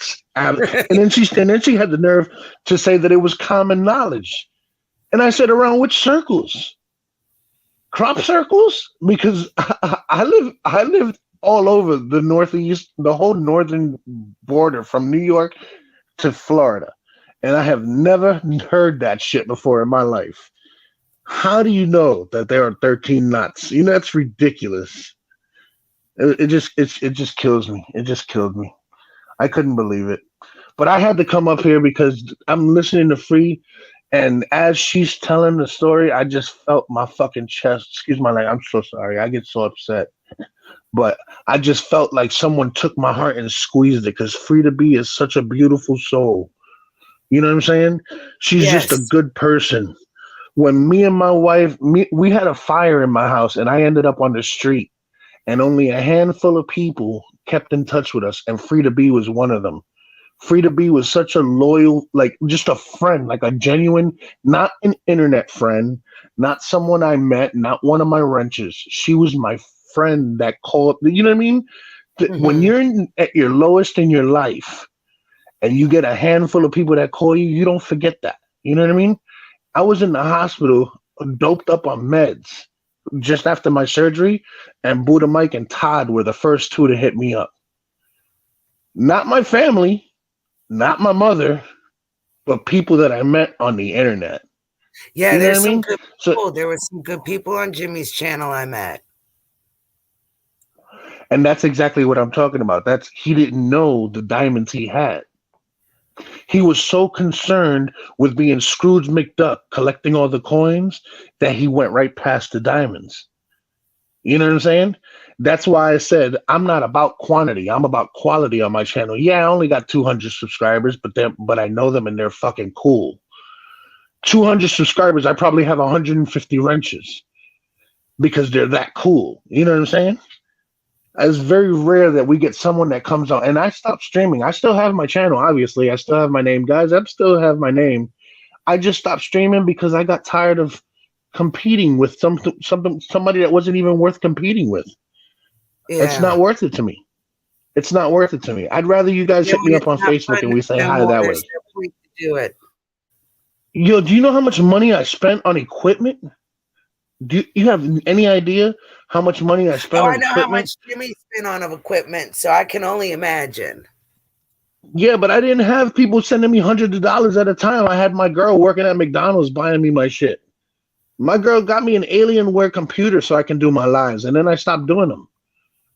I have And a this is his fucking girl. $1,000 computer sitting in my living room right now that I don't even use anymore.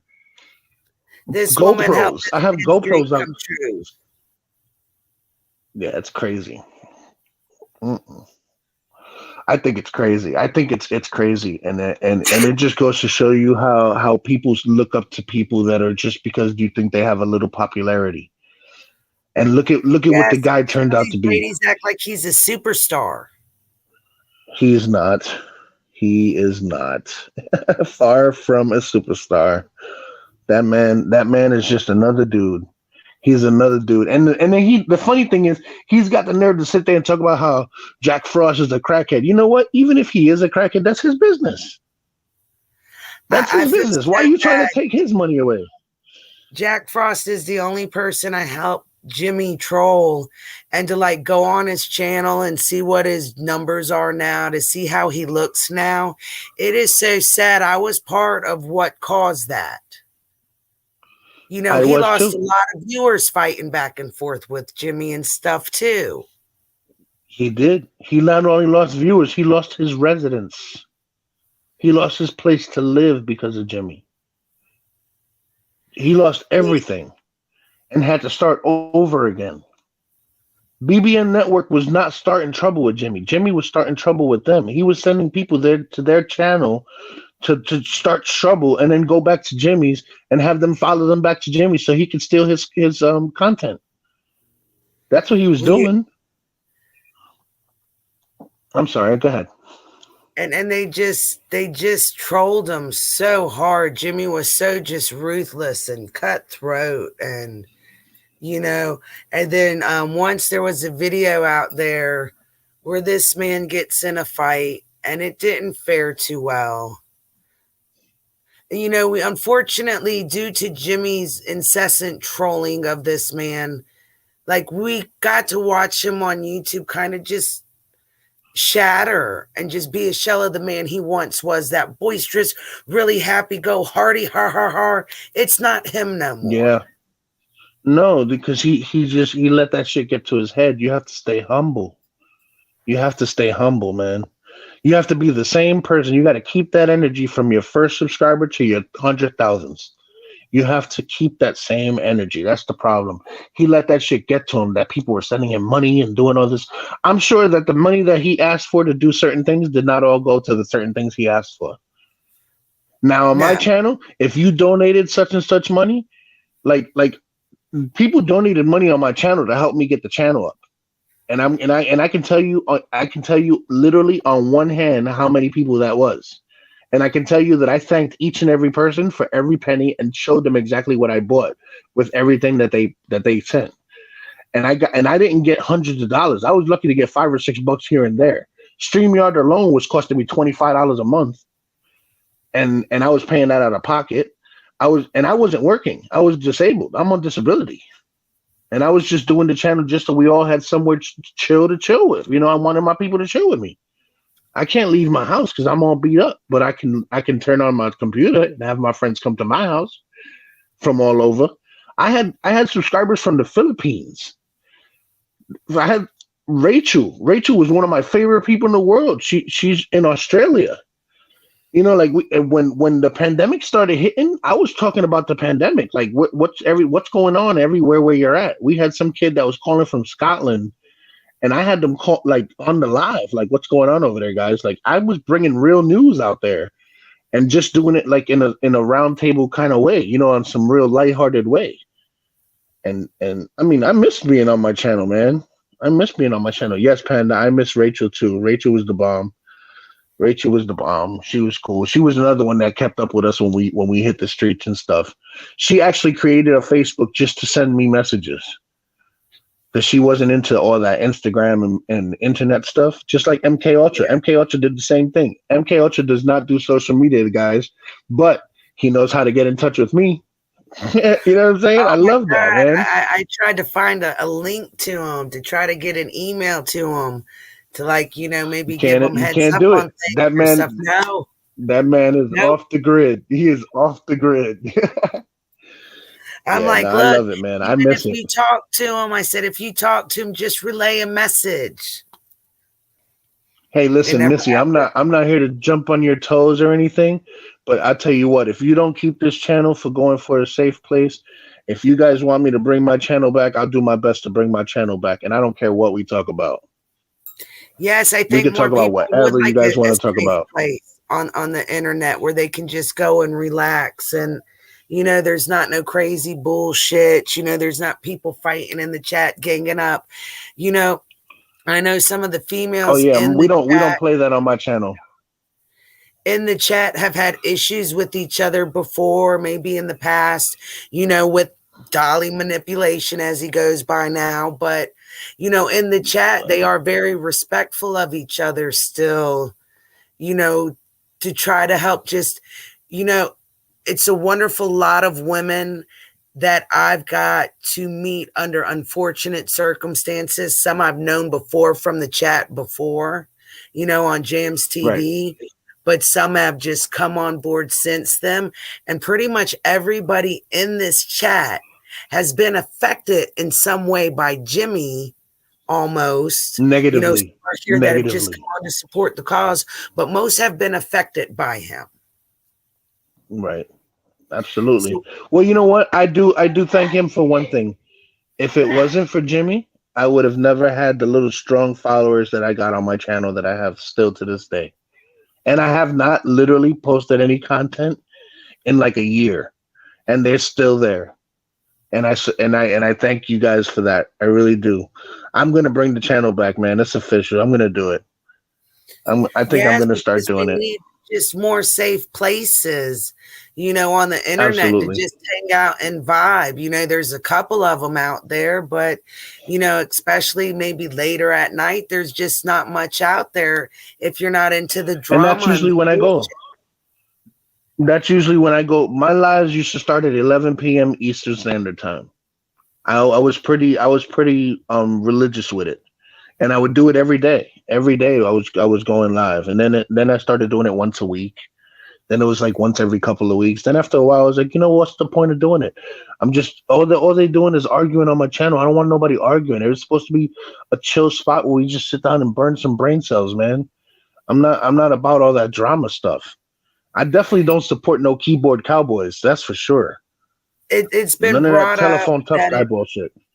that it's no longer a rumor that Chatham County has announced that the baby's been little Quentin's been found. Geez.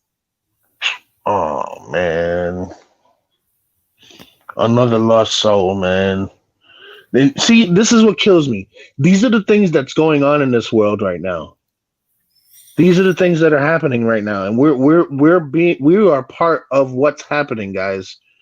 We are a part of the new world that's happening. We are watching the change. We are in it right now. And what's the topic of conversation?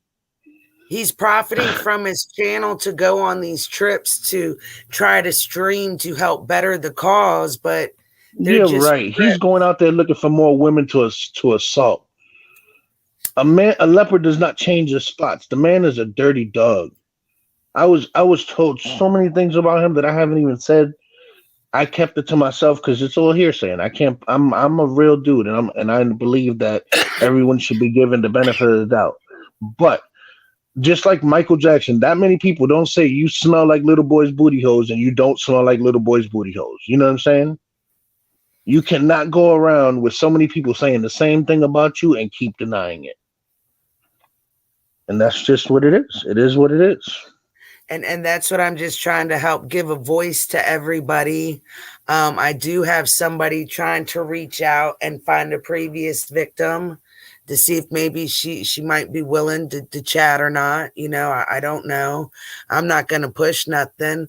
Here's my channel. Absolutely. Here's what I'm about. If you like the chat, I'm here. Absolutely.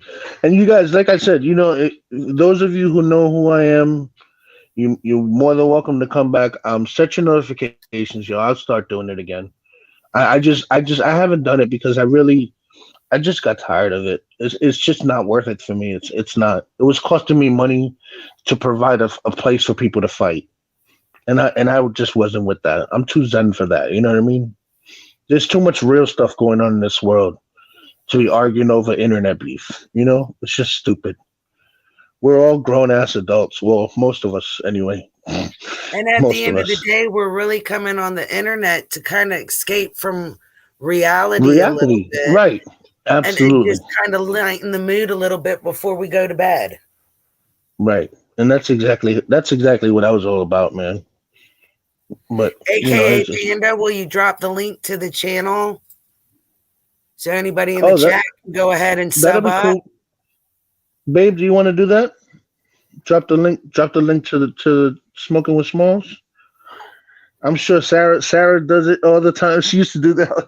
Yo, listen, Jimmy got so mad because when he took my wrench away, I could no longer post my link to my channel. And my mods that were also mods on his channel, they started doing it. He was so pissed off about that. He did not want me to have the people from his channel go to my channel. He was just so against it. Like I didn't understand why. I was like, why? What's the big deal? That competition, that jealousy, he's got to be on top. Yeah, well, now we know why he's got to be on top, because he's one of those guys. Every now and then it's nice to be on the bottom. You got to remember who you came from. When you start doing wrong, people who've been there to help support your channel kicking off and help it grow, and you want to burn your bridges like that. Well, you know what? That's a red flag. That should be a red flag for everybody who's here. Anybody who's new here, who sees people like me, MK, Free to Be, BJ, the old original crew, sitting here bad-mouthing this man, is because we have a reason to bad-mouth him, because we've got years of information and knowledge that led us to feel the way we feel now. We're not newbies like you guys sitting there, taking in all excuse me. I can't help it. I'm from New York. This is the way I speak. I curse. I'm sorry. I didn't mean to do this on your channel. I know that's fine. I'm just trying to not curse because she said she didn't want to curse. She wanted it to be a serious live. So. Oh, no, absolutely. And Free to Be, you should know by now. Are you the same way you've had my back 100% for all these years? Me and Panda got your back 100%. So you let us know what you want to do. You let us know. This shit don't have to end here. You already know you got street niggas on your team. You got real street niggas, not no fake ones like him. But she really didn't want to come forward, but she felt, it was time to tell her story that I also felt with her coming out. Being that people have seen the person she's been over the years and how loyal she's been to him. Even when I came out, she was still on my channel. Well, let's give them the benefit of the doubt, trying to play devil's advocate a little bit. I mean, there's nothing wrong with that. But at the end of the day, sometimes holding that knowledge in could create more problems later on in the future for others. You understand what I'm saying? Like now, maybe because of this knowledge is out there, maybe people will be a little bit more skeptical about giving out their address.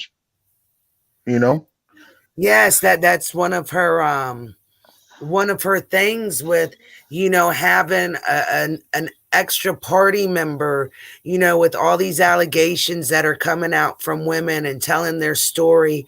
And now that there's a unity in it right now, there's people are replaying videos that's talking about, like, it's a hot topic, what's going on with him now. I'm hoping till she's come out that people take things a little bit more serious. They understand more that the predatory nature of him. Not only does this is very serious. I don't know if you heard what I heard, but that sounded like assault. Yeah. That was the epitome of assault at that. Yeah. And then to he must have been really excited if you knock at the door and can't get in. You see what I'm saying? That tells you the kind of pervert he is. Yeah. You know, the way she described it, and you know, I know how this works. You can't just knock at the door All and right. don't go It in. looks like he dropped his call. Oh, wait a minute. Here he's back. Trying to You guys, push the button. Hello? Oh, hello? hold on. Hello? I'm here. Are you there? Am I muted? Did I do something? Flipping computer. Hello? I don't know. Can you hear me? Am I? I can hear you now. My daughter's computer is Oh my a touch God. screen, so I think I just pushed too many times. I'm not as technically savvy as others. I'm right there with you. I'm right there with you. Try having a I phone was call trying with to. me. I'm going to end up hanging up on you on accident. At least I one do the time. same thing. Listen, I still butt dial people.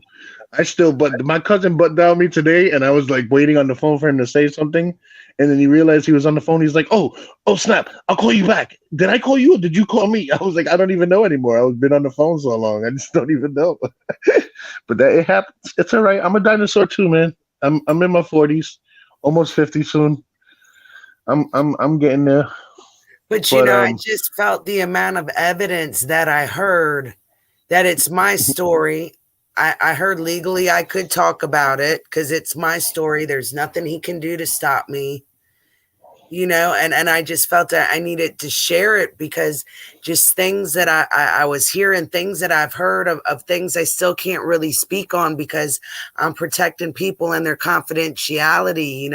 I think well, that's that's why very I'm trying not to important. mention names too, because everybody knows me. I'm not one to mention names. Feel that you need to know where it came from, then you can do your own digging. You know what I mean?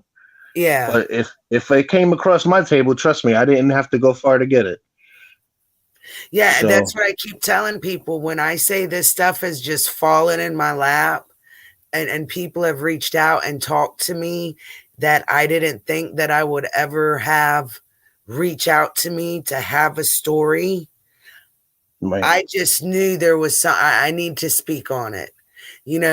He's broken up marriages. He leads these women on like, he wants to be with them, all this stuff like that. He sells them a dream, uses them up. When he's done, he disposes of all of us, men and women, just like trash. Well, you know what really kills me is, and ladies, please forgive me for saying this, but if your screen is anything better than 780 or 720p, you should not be falling for anything he says because you can see what the hell he looks like. I mean, look at him. Y'all ain't blind. Y'all love is blind, but y'all ain't. I know. Missy, you're an ex, you said, right? Yeah. So you know what? Y'all should form a support group. And y'all can meet at my channel on Tuesdays, and we'll have tacos and we'll call it token tacos. We'll smoke and sit there and eat tacos and talk about all the bad decisions we've made. Really, this women on YouTube, even if we don't talk every day, just some of the content on their channels or them dropping in my chats and showing support. That I'll watch their streams too. I don't really talk in the chat. I don't want it to seem like I'm trying to really stir up any drama. Although, Right. Since yesterday when she said she would talk today, I kind of did a little promotional tour on YouTube last night and this morning. Mm-hmm. Hey, everybody, tune in. There's nothing wrong with that. You want the knowledge to go out. You want it to be out there because you might be saving somebody else. So that's a beautiful thing. And Free, I commend you. Number one, I commend you for having the strength to come out here and say what you said. But I also commend you for considering other people instead of just yourself. I mean, not that I expected you to do anything less because you are the type of person that you are. But I commend you. 180,000. Look at that. My New York accent coming out already. 180,000 times. I commend you. That shit takes a lot of strength, man. It takes a lot. And then on such a public platform, you know? And you and I know don't that he know. has subscribers and followers. You know he's got his cult followers that are going to disagree and be totally against you. And you might even start something that might come back at you. But to have that strength to do it, I commend you for that. And here's something else I noticed in the chat. People were asking, like, why she didn't say something sooner, why she was still in Dolly's chat. Well, you know, like I typed in the chat at the time, you know, keep your friends close and your enemies closer. Who's Absolutely. to say maybe she wasn't looking for the perfect time on his channel to go live and blast him on his channel or something, and maybe just she didn't get up the nerve, you know. Maybe every time she tried, you know, maybe she just broke down with emotion. We don't know why. Maybe she didn't come sooner. It's not really our place to ask that, you know. Oh, When absolutely. ready, she shared her story. Look at Miss Liz. Absolutely. She shared her story the other day. It's been a year for her till she got on the platform and shared it. So, you know, Well, you got to remember, it's a very traumatizing experience that she went through. yes. So not only she probably had to get to grips with it herself before she could express herself. You know what I mean? Yes, She most probably went through it in definitely. her mind 1,000 times. Like, did I provoke this? I know I was a counselor. I was a grief counselor for a long time, and you go through so many stages in a situation like that. Like, did I provoke this? Is this somehow my fault? Yeah. Then you go through the whole denial of it. No, you know, like it didn't really happen. Maybe I was drinking and it happened differently, or I don't know. Maybe maybe it's my fault. You know, and it's horrible because you put yourself through the ringer, and you've already been put through the ringer, and it's not your fault. It's not. And just to even just deal with something that traumatic happening as a victim of sexual assault, you know, also, you know, it was hard for years to tell my story. I still aren't very comfortable talking about it. You know, I'm not too comfortable talking about it, let alone the details or anything of that. So yeah, I commend her for coming forth and sharing what she has shared. I appreciate that she thought so much of my situation, other women, and what they may have gone through to help give them the strength to come forward, to other women just to help warn them, like, hey, you might think you're just meeting this person, but here's how quick this situation happened. Well, I'll tell you what, Missy, the most common misconception there is in this world is that there's strength in numbers. The true strength is the person who leads. Those numbers don't just appear. It takes one person to open up the floodgates. That whole Me Too thing that happened with Epstein, that all started with one person that came clean. Years and years ago, the thing that happened with the Coreys, that all it took was one person to come clean about Charlie Sheen. And that just opened the floodgates, because that one person gives strength to the others without even realizing it. Just knowing that there's somebody else, there's people saying, damn, I'm not alone. Let me go out there and say it too. So now there's other people. Wow, there's two. Damn, I'm really not alone. And before you know it, that's how you get your masses that you need. And That's exactly how it happens. People call me vindictive and scorned, but my thing is knowing the shit that I know. How can I not speak out on it?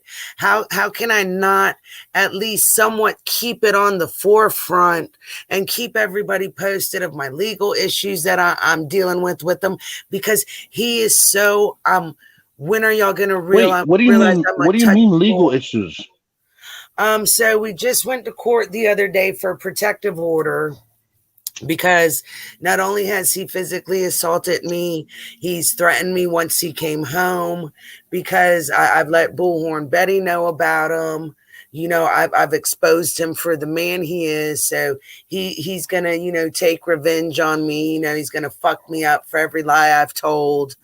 And oh, well, I'm sure he has his spies in here right now that see my name, and they're probably tripping out. You know, I look at it as I'm sure his spies are in here. They know to be respectful in the chat or they're getting booted. If they want to watch, maybe something you've heard tonight might click in your head, where maybe you don't want to be a spy for that man no more. Right. That's Absolutely. what I'm hoping. Well, let's just say everyone should reevaluate their loyalties. With the more information you get, the more evaluation you should do. And maybe people should not be so quick to be following someone. And that you came up on panel and you've shared stories that you've heard from years ago. This is years ago. This isn't new behavior. This is. I haven't had no contact with anyone here except maybe Todd here and there and Buddha Mike. Buddha Mike I talk to pretty frequently, but Todd I haven't spoke to in a while. Sarah, geez, I don't remember the last time I spoke to Sarah. I don't even. That was a long time ago. And BJ was right around the same time. I haven't spoken to BJ since then. Frida B, like I said, she messages me every now and then. I'll put a video up and she'll be like, "Oh, I'm so sorry I missed the live." And I'm like, "Well, I'm sorry. I didn't know I was really going live. It just kind of happens." I don't have a time anymore. Now I just kind of, whenever I feel like talking crap, I'll turn my phone on and just talk to the phone. Whoever's there is there, and whoever isn't. I feel like BJ's a shell of the man from all the bullying that Jimmy did to him too. Like, listen, BJ, some behind the scenes drama play out on his channel for hours while he's sitting back eating, candy and just, right. It was a crazy shit show. There's no loyalty. Eating popcorn and reaping the rewards of everybody else's misfortune. Yes. Because that's exactly the way I picture it. Like, I remember at one point he would go live and have BJ take over the channel, and he would just make himself small. It's still his channel. It's still his StreamYard. He's still in total control, but BJ was the host. Yep. And then that made, BJ's rants, or I forget what they called it. Yeah, rants with BJ or something like that. Right. I went into one or two of them, and when I saw that, I was like, "Oh, he just got another prostitute to put on the stroll," because that's all he did. And it's no disrespect to BJ. That was like Buddha Mike on Fridays with the conspiracy hour. Yep, he wasn't stupid. That was my idea. All that was my idea from the beginning. I was like, "Yo, you should give everybody a day, and I'll do the concept." Good at letting off some steam. We all know BJ, then we know what he's all about. That man just comes on the thing and starts screaming for no reason. So that's that. Buddha Mike is all the conspiracy theories. I said everybody should just have their own day, and then we can all build our channels from that. And he's like, "Well, I'm just, we do entertainment news here. We don't really." What entertainment news are you doing, dogs? You letting these kids come up here and start trolling each other and call girls out their names, and you're condoning it, because when the moderators kick the people out, you bring them right back in and you take the wrenches away. It's ridiculous. That's like with rapper Don. I don't know if you remember him, rapper the Don. I think he came in towards the end of when I was out. Yeah, and he used a lot of his freestyles and his music on his show, and would tell him, he'd give him an hour on the show for like kind of letting him use the music, where he could talk about rap and hip hop and some stuff like that. The last thing I remember, he was doing freestyle battles. And he was supposedly, you had to pay a certain amount to get into the battle, and the winner took all. But then I started thinking, how can the winner take $50 if 10 people are signing into the rap battle, and you're charging $10 a head to get in, and the winner gets $50? How is winner take all? Why are you getting money out of this? You should be getting money just because it's on your channel, but you're going to take out of the pot for the guy who wins too? That's ridiculous. That's like Don King was taken out of Mike Tyson's pocket. Mm-hmm. That ain't right. How you gonna have somebody out there doing all the dirty work, and you're gonna take money not only from because it's your channel, but then on top of that, you're gonna take out of the man's pocket too? And then when someone calls you on it, any man that worries about another man's pocket is gay. You calling me gay? I got more kids than you got teeth. You got to be kidding me. The dude was something else. Oh no, the Spank Bank in all his videos is gone now. I noticed because Spank Bank had a video up of a live where they talked about kind of like a gay phone call between, or text message ordeal or something between him and two other guys. I'm not going to really get into it because I was going to say you should check that video out, but it's no longer up. Actually, believe it or not, like I said, that goes along with, remember I told you, I didn't just hear things about guys. I didn't just hear things about girls. I heard things about everybody. So, that just goes right along with what I was telling you before. That's funny that you said that. But yeah, that just I don't pay no mind to that because a person's sexual preference is their own business. But I mean, it is what it is. You know what I mean? You can't try and play the facade, coming out with your handkerchiefs and looking all thugged out, and you at home riding the Hershey Highway. You can't be doing all that. That ain't right. I don't know. I just can't do it, man. Maybe it's just me, but I'm a little bit more real when it comes to me. What you see is what you get. You know what I mean? I just want to make sure that I'm hearing this right. So there have been men that's maybe kind of had allegations too of a sexual nature. I have heard some things. Yes. I don't know that they're true because I wasn't in the room. I'm not a fly on the wall, but I have had males tell me that there was messages back and forth and things talked about of a nature that was unnatural. But that's, like I said, I can't attest to it because I wasn't there. But that's what I heard. I guess my thing is just trying to try and establish this base timeline. And it's like the more that people that I'm talking to, the more people that are coming forward, like nothing is surprising me no more.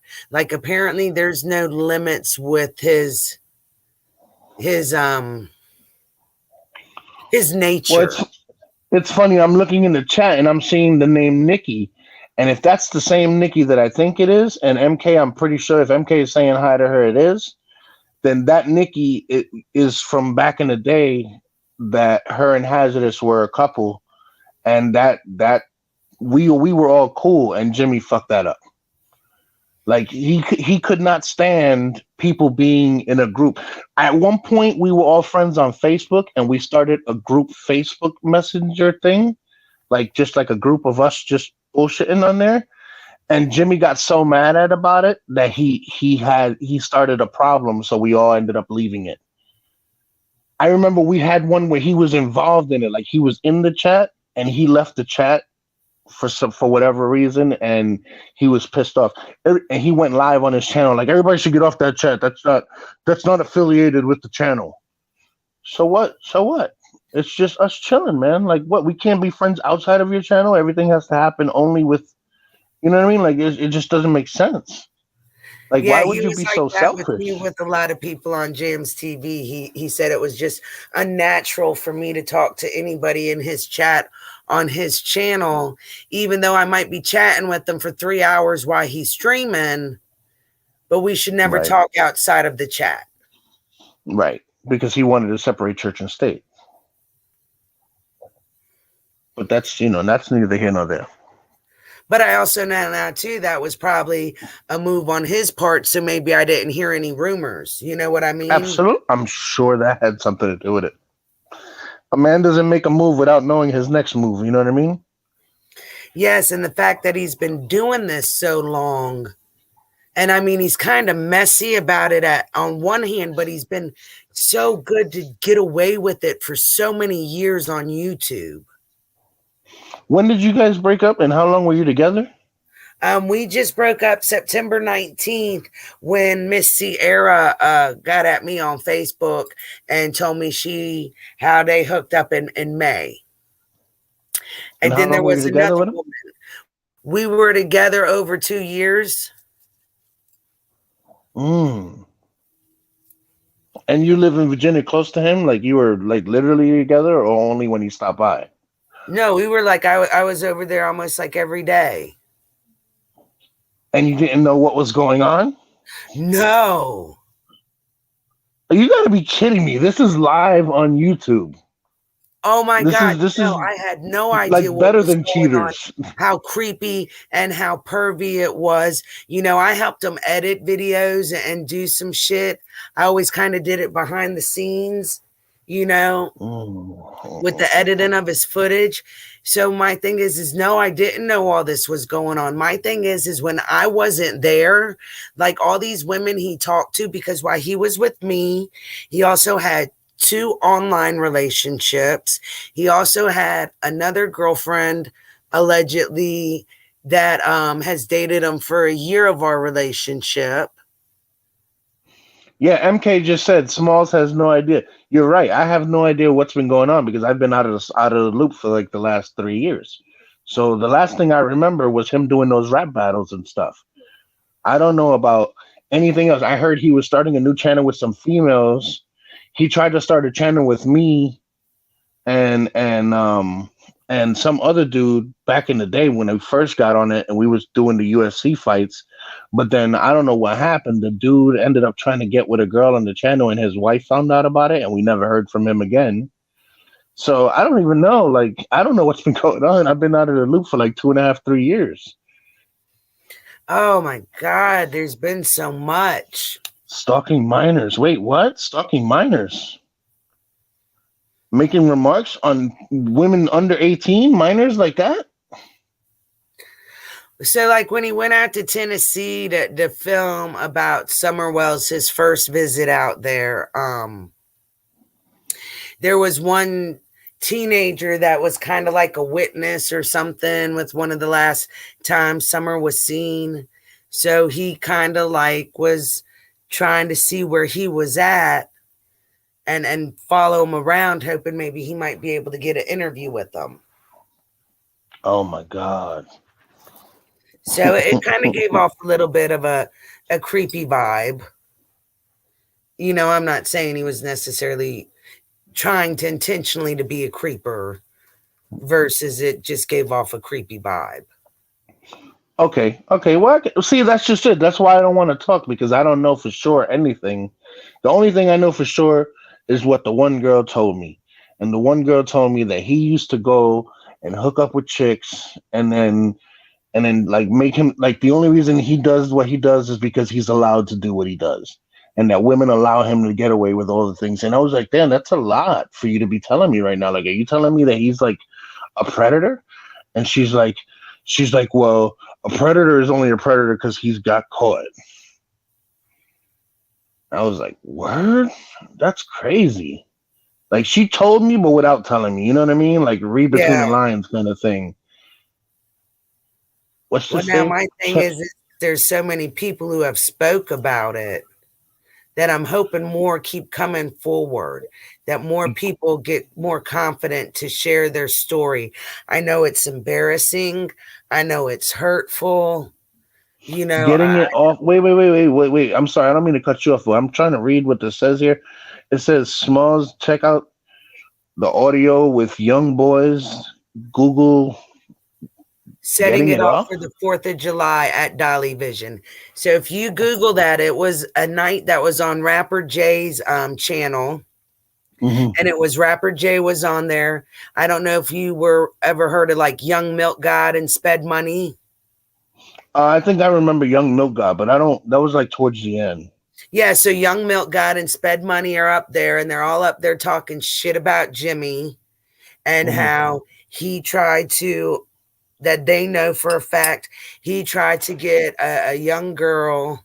This is what they're alleging, of course, alleging that he tried to get a young girl to touch herself while saying his name. Wow. Now, being that Young Milk God and Sped Money are trolls. And so is Rapper Jay. So is Rapper Jay. But, you know, Rapper Jay has consistently said on interviews, you know, he might have Dolly's back, but there's one he did on Dis I Am, that's on my playlist, where he was up there talking about Dolly Spank Bank. He's seen Dolly Spank Bank. BJ's in Dolly Spank Bank. That Dolly's in BJ Spank Bank. That rapper Jay has seen enough pictures that if he was to release his copies of what he has, Wait. Who's Dolly? blow up the internet. Who's Dolly? Oh.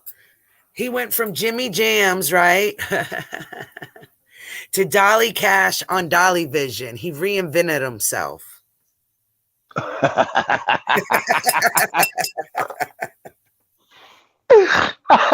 Yo, I don't even know what to say anymore. Like, I don't.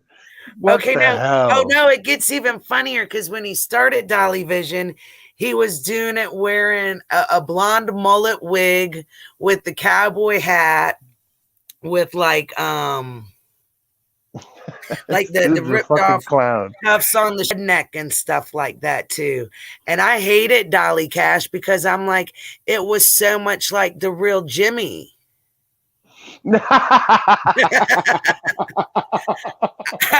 For real. I don't know if he still has any of those videos up for y'all to go check out, or if he's privated them all or whatever. But oh my God, that's just like the real him. Like this man. You just brought a real tear to my eye, and I don't know if it was from laughing or I feel so bad for him. Oh this my man God, that was funny. Talked about, and on this Dis I Am also thing that, they've talked about. I have a video clip somewhere where he's talked about putting together a rape kit. What are you serious? And so when all this was coming out, I was scared that maybe he might progress to that level. And here it is. He's already at that level. And right. The way that this was his inadvertent testimonial. That's what that was. She explained things happening to me, how comfortable he was. He was sober. He just leapt on her, like that. He was so comfortable to do this. I feel this is probably not his first time. Right. That's true. That's true. Like if you were drunk, you could blame it on the alcohol. But as a sober person, throwing yourself on somebody like that, that's someone who has the confidence to do that. And only two things can bring that confidence. Either you're a celebrity, like the way Louis C.K. just whipped his shit out and started jerking off.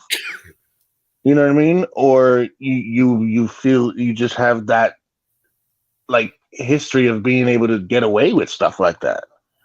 And like on that, you feel above the law. On that Dis I Am stream also, there's another OG from Jam's chat who talks about where a female has reached out to him. And it says she's received a message from him where he's jerking off and sent her a message of it. And she wasn't sure how to handle it. So it's not just like females that are speaking out. There's men that are sharing their stories too. Right. That's, I mean, like I said, I heard stories back then, and I thought it was crazy, and it's ironic because when you just mentioned rapper Jay having a spank bank or whatever, you mentioned two names that I heard in those days of that alleged spank bank. So I don't know how long ago rapper Jay came out with this, that he said he had these pictures. Oh, he just said this on about 2 weeks ago, kind of shortly after all this happened.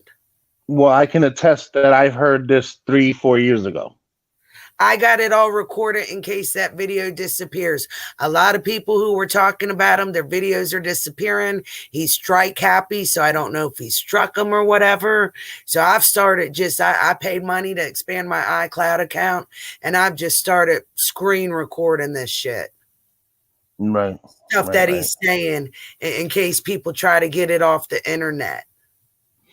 I'm laughing because Nikki is behind in the she's like 50 minutes behind, I guess, or whatever, and she's listening to it now, and she just laughed at when I said he had the formula, and it's true, he has the formula. People love misery, people love it, and whether it comes from trolls, which is what Tekashi did to get rich, started trolling people so that he could be known. Jimmy's doing the same damn thing. He does the same damn thing. What he does is he likes to keep everybody fighting, because if everybody's fighting, then they can't talk and compare notes. He knows exactly what he's doing. Well, like I said, he's got the formula. You can laugh again, Nikki. Yes, he's got the formula. He knows what he's doing. You know, to drag people, to shut them up, to blackmail them with their pictures. And then there's even a rumor that maybe he might be selling them or something, or profiting off of them in some way. I hope. Actually, knowing the type of person he is, I would not be surprised. Like, not at all. Especially if he's got videos of sleeping with chicks, I wouldn't be surprised if he doesn't have them up on Pornhub or something, trying to make some money off of them. See, somebody who's into making money off of, someone who's into making money off of entertainment like this streaming stuff like this, they're not going to stop at just this, because this only makes but so much money. You get like 0.5 cent off of each video or whatever. Off of each view or whatever the hell, you get nothing off of this. This is nothing. That's why he started the whole Cash App. That's why he started the whole Venmo, whatever the hell else, Patreon or whatever the hell else things he was doing. And at first he was like, oh, if you follow me and join this, I'll do special videos and this and that. Well, why? Special videos of what? You ain't talking about nothing, bro. All you're doing is having people come on and argue. And then letting other people watch the argument. You're Don King, bro. That's what you are. You're profiting off of other people's misfortune. Now, I will say, when we first got together, he told me he had a friend who would go to pornos and take maybe a certain act, put them together and make a clip of them and put them on Pornhub and make money off of them. Everything that, and because he was like, would you ever help me do some videos like that? And I'm like, no, because my thing, it's all about consent. Like, I didn't record this woman. She didn't tell me this was okay for her to be posted. You know what I mean? I didn't want no part in it. But knowing what I know now, it makes me wonder, did he really have a friend, or was that him? I don't know. I can only speculate. But wait, what did MK just say? Did he say he attacked what? Oh my God! So they're down there where this little boy was just found, just passed away. God rest his little precious soul. Mm-hmm. And so they're down there. The new chick is yelling at people with the bullhorn. He's down there apparently on these neighbors' yard. Apparently they had words. The neighbor threw some French fries at him. He threatened to kick his ass. He's very proud. He was caught on the news saying he was going to kick his ass. He's making updated posts on Facebook about it. How, yeah, that's right. That guy knew to go run in the house and leave me alone, so he didn't get his ass kicked, or, just ridiculousness. Like, they're making Missy, not for nothing. I don't sleep on no man. I always tell people it's not the size of the man in the fight. It's always the size of the fight in the man. But I don't see nothing intimidating about Jimmy Jams. Nothing. So here's what happened. MK sharing the story. I don't know why it hasn't popped. People warned the neighbors, and the neighbors confronted them. So apparently they kind of got into it. I guess the guy threw some French fries at him. But they're down there yelling with the bullhorn, acting all aggressive like. And so that's why you're calling this girl Bullhorn Betty? Yeah. Okay, because I'm lost. I'm lost in the sauce. All I know is I called in because of Free to Be. Like, that's the only thing I had no idea of none of this. All right. So the day it dropped on my lap, I have Sierra reach out to me. We talk on the phone. She's told me enough that I know she was with them. I seen screenshots enough like she wouldn't know his answers to fake texts. I talked to this other chick who talks about her story and is naming names of people that I'm like, okay, I'm trying to process it. I talked to OGs, and they've reached out to me. Some people shared their stories with me, men and women. That's how I got contacted. I got contacted by an OG. The one that you sent the message to for me to get on the StreamYard. That's the one who contacted me, and that's why I'm here now, because I would have never even known about this. Yeah, I'm glad we had a mutual friend in common. Absolutely, I am too. Thank you. That enough people reached out and pointed me in the right direction. Like I say, when this stuff falls in my lap, it falls in my lap. I'm truly blessed. The people on this channel are so awesome. They send me video clips, screenshots of posts, anything that might help me in court. If it wasn't for them and their strength rallying behind me, I wouldn't be trying to take on the battle in court. If I only went on one charge, at least I've won on something, at least on my journey. If I went on none of them, I'm still exposing them. But I doubt I'm going to lose them. You should. There should be no way for you to lose. I just didn't have my video footage yesterday at court. And so, I lost the case here on Tuesday at court. Yeah, that was it. Yeah, listen, if you should, there's no way anyone should ever lose a case against this dude, because he is just something else, man. I don't even know what to say anymore. Like, the stuff that I'm hearing today is just killing me. Oh my God, he was so smug in court. He out and out lied about stuff, just outright lied. All these chats he's had on his channel about me dying, and like Triple D talking about they should get gats and run up in my house and shoot me up, or they should tie me up. Triple D, that's another name I remember. That's his neighbor, right? Or his friend or whatever. Yeah, his ex-bandmate. That motherfucker's ate Easter dinner here with this fucking old lady in my house, and now sitting on this stream talking about ways to fucking kill me because I sent his old lady a video. Somebody made a video at some point months ago. Somebody dropped it in my inbox, about how Triple D's been getting pictures and shit from women from the channel. That's fucked up. When I first started my channel and we split up, when I split up from Jimmy's channel and I decided that I was going to disassociate myself, he started sending Triple D into my channel. And I didn't know that they were bandmates and stuff. Like, I didn't know that they were super cool. And I was like, look, man, all I ask is that if you come here to this channel, you don't come here on some bullshit. You don't come here talking about him. I don't care about him or his channel or anything that goes over there. He's like, nah, man, I'm done with him, blah, blah, blah, blah, blah.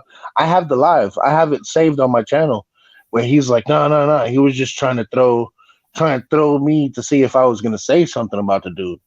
And once I disassociate myself with somebody, I'm sure like some people in here know, I have no problem just stop talking to you. I have no problem with that. I did that with my own mother. I could care less about anybody else. You know what I mean? Like, I'm just not with it. I don't waste my time. Unfortunately, there's one woman on this journey, the way she's carried herself. When I said I'm not trying to drag them, like I could come out here and put all types of personal stuff out there. That's not what I'm trying to do. I'm trying to share my story, other women's stories to be out there.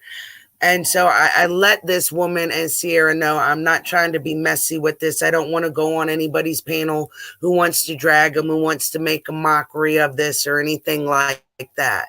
I've spoke on 2 panels about him, and both women, one was Savage Live, who was victimized by him, and one was Hopey Dopey on the Real Rant Room, who was victimized by him.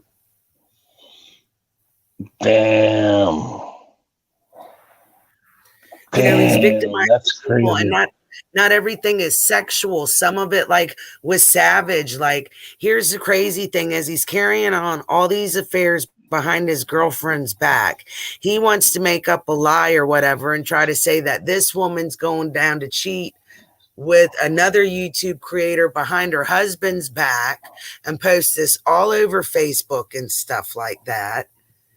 Then when her husband's like, you little mother effer, and Jimmy's like, where I am, bring it on.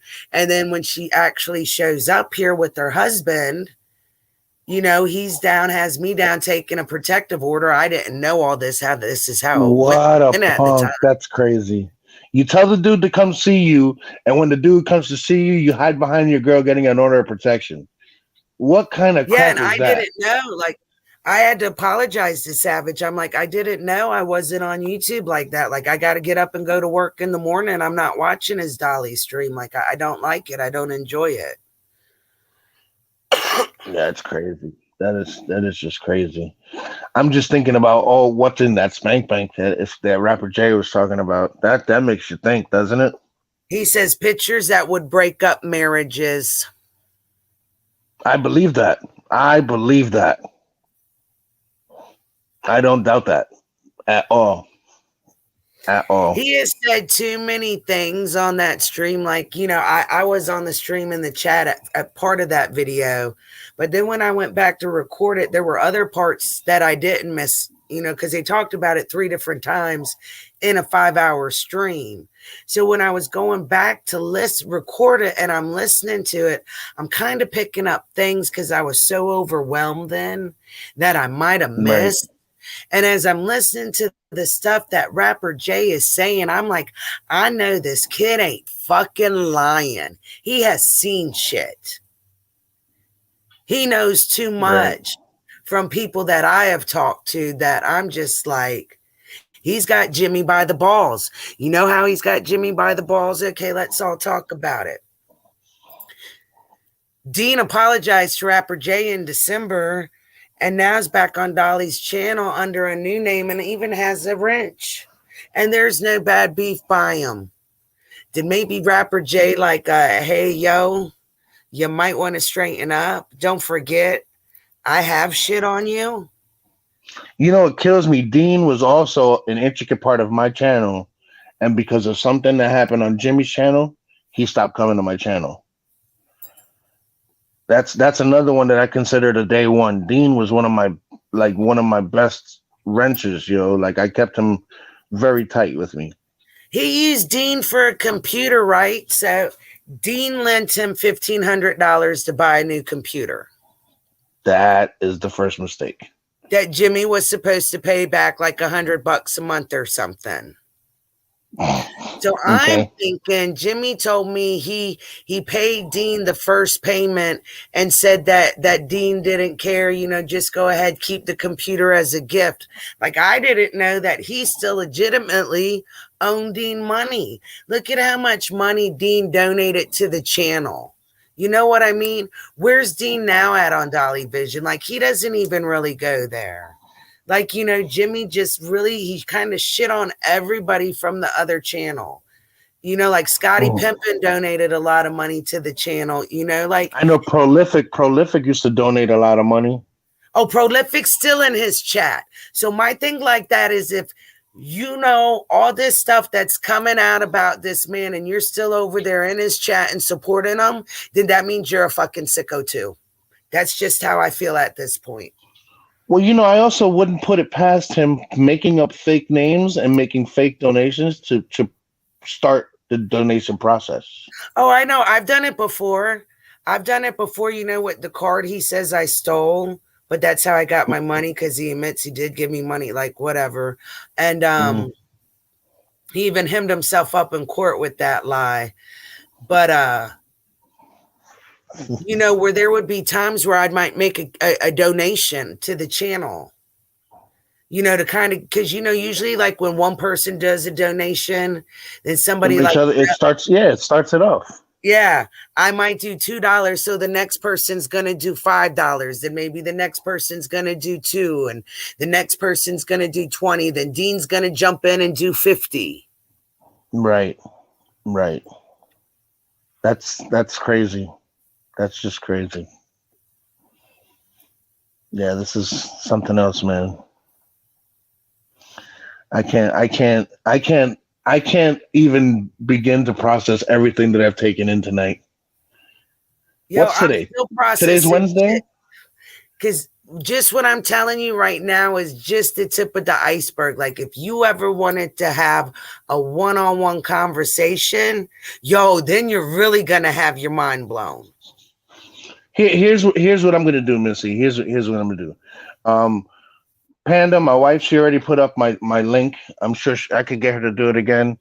If you guys want to come together on my channel, just so that you know that he's not gonna follow you guys around and want to talk about stuff, feel free to sub. I'll go live on Friday afternoon or Friday evening, and we'll get an open panel where everybody can just speak their mind. And if you don't want to come on live, you don't have to come on live. I could do it just straight streaming like this, like using the chat. If nobody wants to talk, you don't have to put your face up on the camera.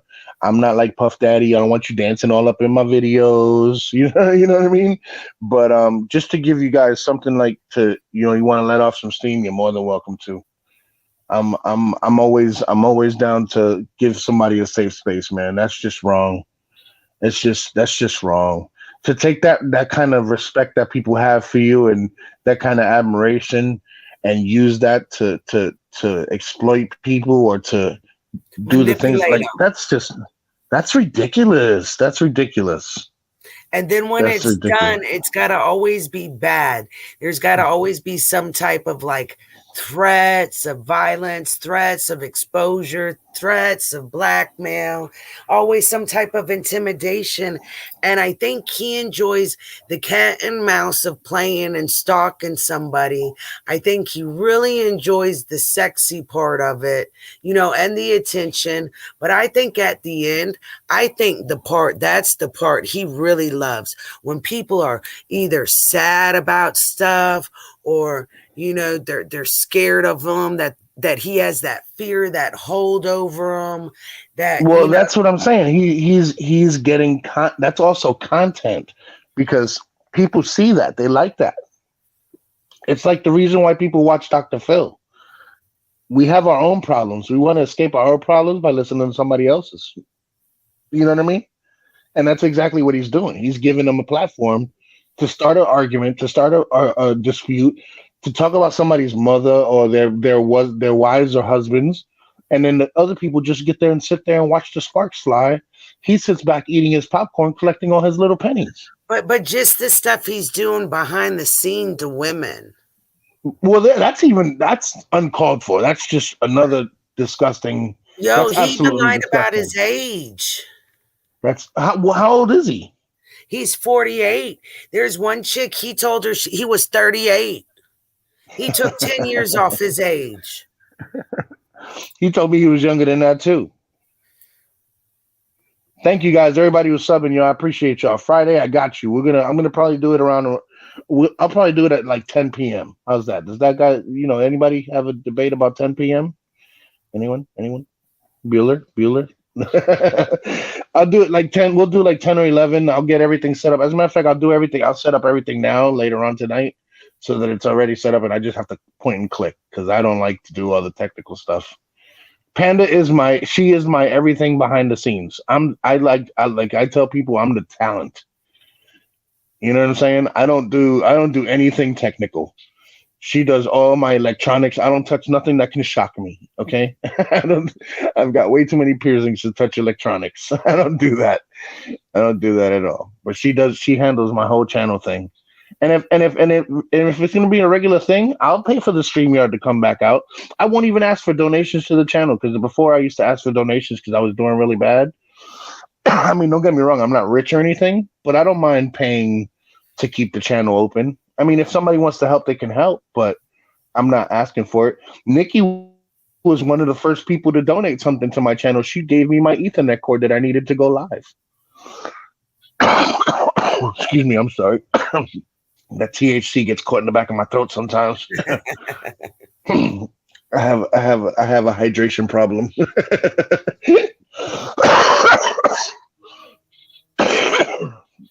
But yeah, Nikki and Hazardous. Nikki donated. I think it was Nikki that donated.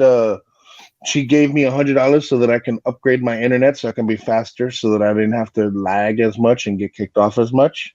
And I think Hazardous sent me like 100-foot Ethernet cable because my modem was way in the front of the house and I was going live in my office, and it was hard for me to go live with a wireless connection. So I had to go hardline. And those were the first 2 donations to my channel. And I will never forget them. I thank them to this day for that. I still have both those things, as a matter of fact. I still have my internet going strong.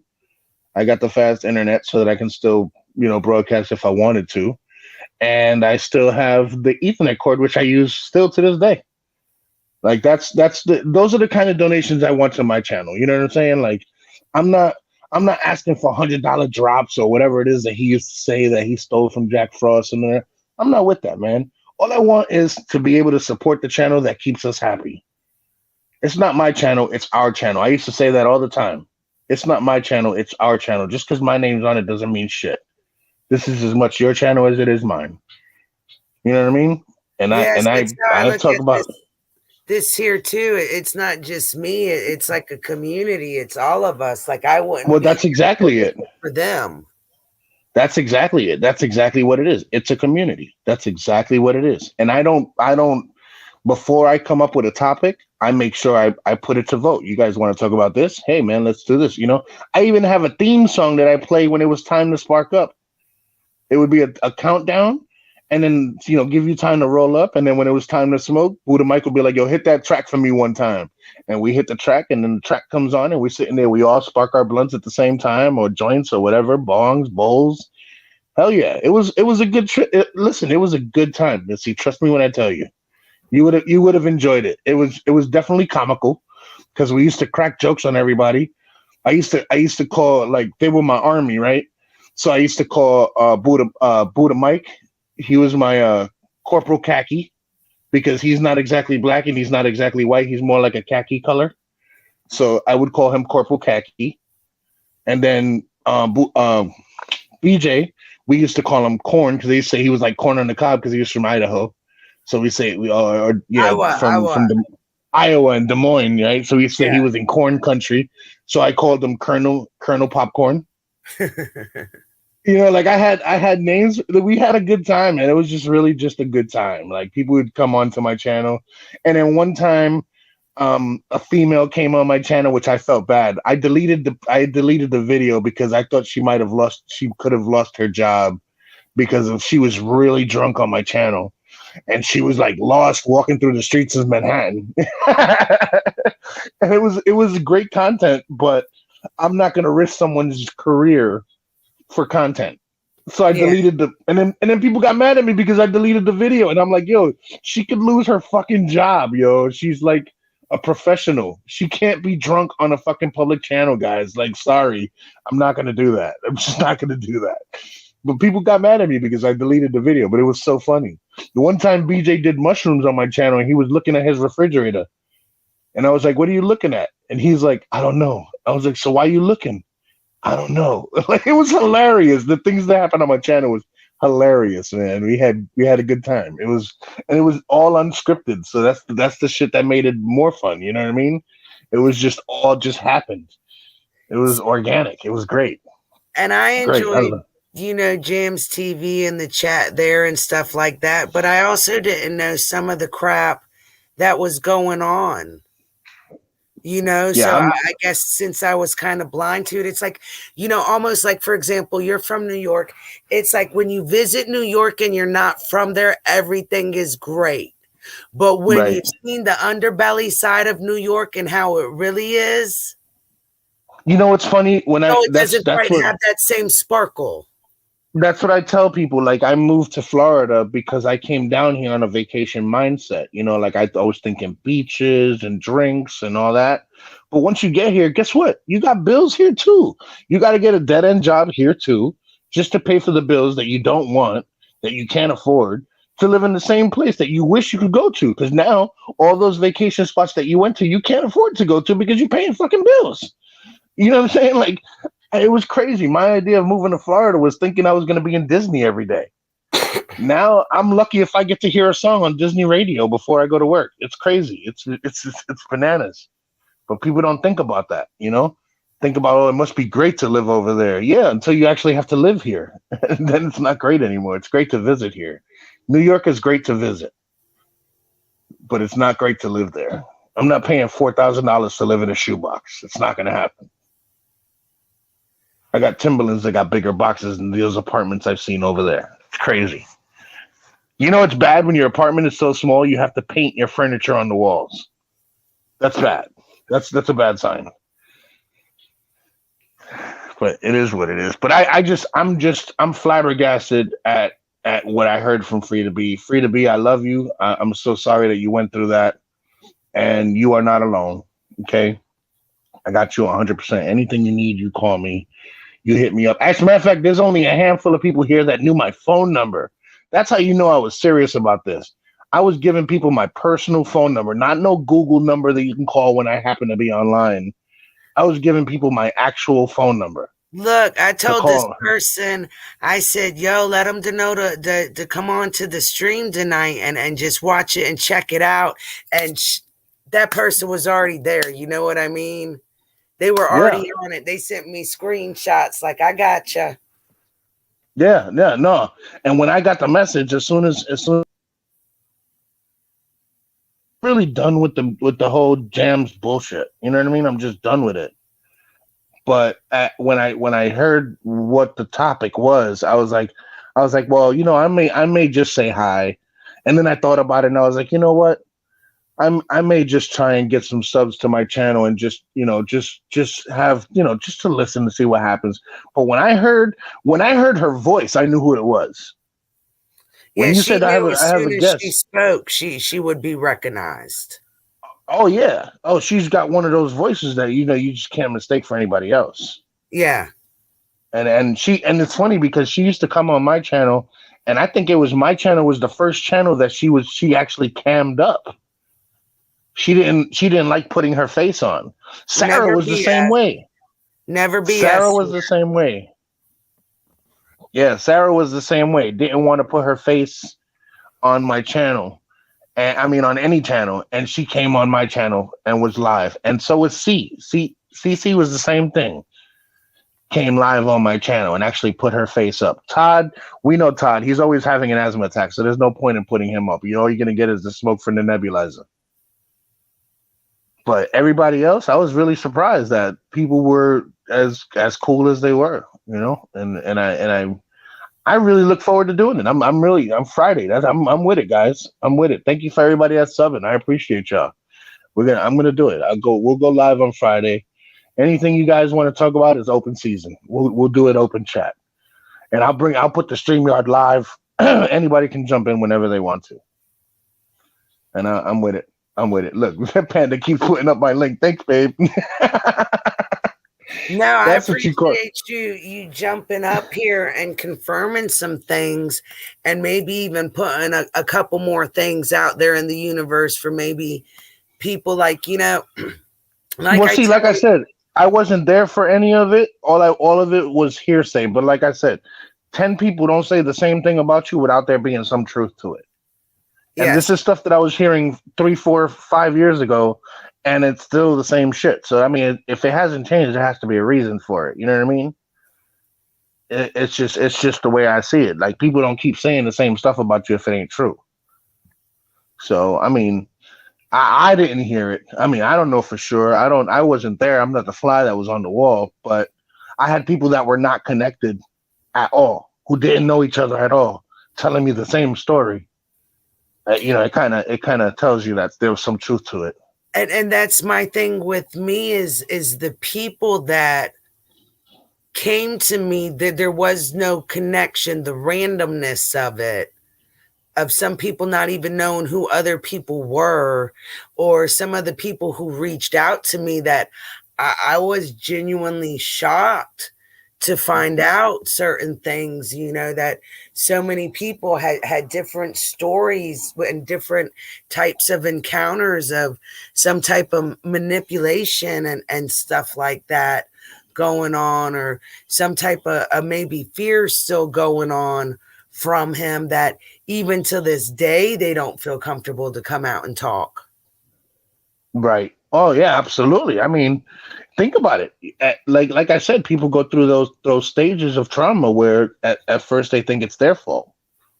Maybe he knows how to manipulate that and say, well, you know what? If you tell anybody, I'll tell them it was you. Who they gonna believe?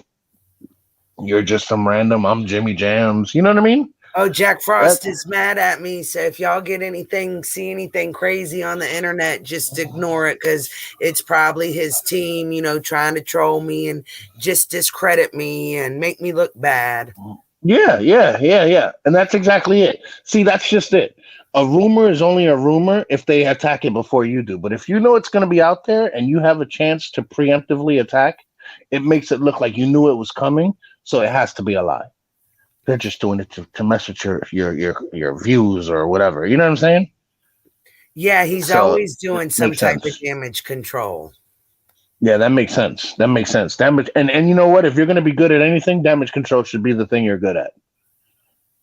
It's just it is what it is. Especially if you have that much stuff being told about you, it makes everything questionable. Instead of you believing it, now you got to question everything because it could be or it could be not. You know what I mean? Yeah, and that's the thing with more and more people talking out and more people having the courage and to share with us. I appreciate them. I do want to say thank you to everybody who has spoke out, but just the more that people speak out, the less damage control he's going to be able to do to keep it up. Even with me, he tried to deny me, then he's admitting me, then he's denying me, then he's admitting me. And here lately, he's kind of been telling the truth because, he's getting so caught up in his lies. He can't keep his story straight. And that's the thing about a lie. Once you tell a lie, it's a constant lie to keep it going. And then, smart people are going to try and dissect your lie, and then you have to lie more to cover the holes in your lie, and then those lies get dissected, and that's when you end up getting screwed up because you don't know what to tell anymore. If you're going to tell the story, you got to tell the same story to everybody. Don't say one story and leave out a subject or a priority thing that should be mentioned, and then tell somebody else a different story, because when they're gonna realize, oh wait, he didn't tell me the same thing, he told me this. Now you know who's the liar. See, but Jimmy's not stupid. He'll go out there and say the same thing to everybody, even though it's an outright lie. But because he has 4 or 5 different people that he said the same thing to, well, he told me the same thing, it must be true. You know what I mean? Yeah. It's just it's all about the numbers. If he's got the numbers that back him up, because he's already, oh, I'm trusting you, that's why I'm telling you this, and then you make up a lie, well, then that person's gonna be like, well, he trusted me enough to tell me. Well, that's only because he needed somebody to back him up. It's crazy. It's crazy for me. It's crazy for me. I can't even imagine how Frida B feels right now after so many years of supporting the dude. No matter what's been said about him, you look the other way because, no, not Jimmy. You can't be, because you trust him so much. And then you let him come to your house and something like that happens to you. It makes you reevaluate everything you've gone through. And let me tell you what, not to put her business out there, and Free, we know each other for a minute. Frida B has not had the easiest life. At one point, I remember she was living in a trailer and it burnt down, and she was having issues. She had surgery, was all hurt from the surgery. And when her voice didn't even sound the same when I first met her, because she had just had some kind of, I think it was a thyroid surgery or something like that. And they had to cut her throat, and the vocal cords were all screwed up. And ironically, like 2 years ago, that same thing happened to me. That's what made me jump off the internet, because I had the same surgery, and I had a spinal surgery, and they had to cut my throat to get to my spine because I'm a hefty boy.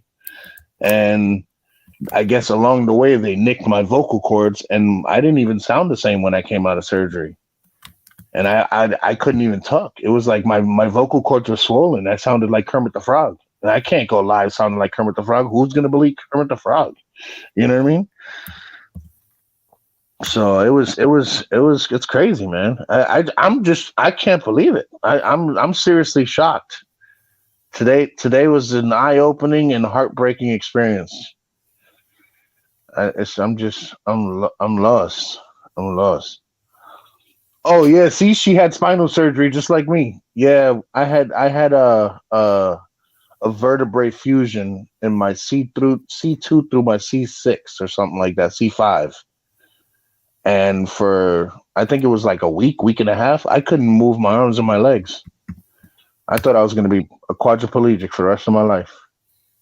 And I was going through depression so bad, and the first person that hit me up was Buddha Mike. Yo, you should go live from the hospital on the morphine drip, bro.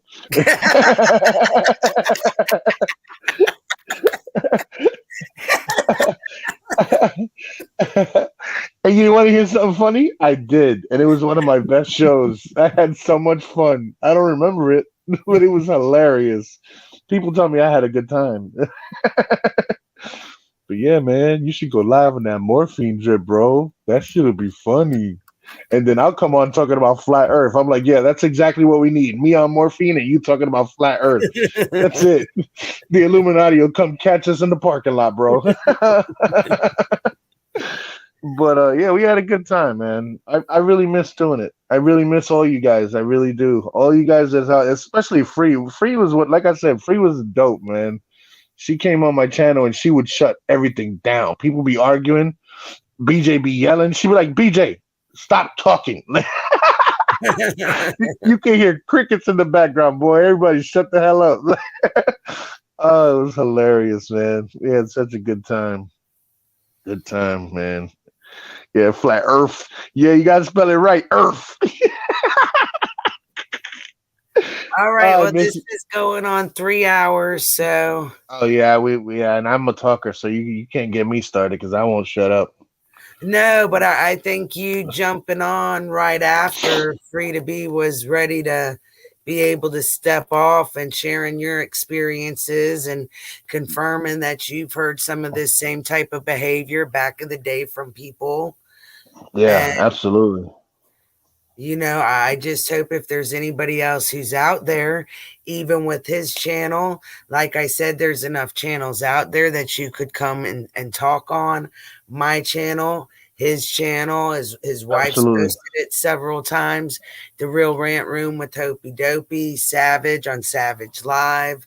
You know, there's a lot of platforms out there that are talking, that are watching, that are even just... if you guys really want to hurt him, stop giving him money to do the shit he does.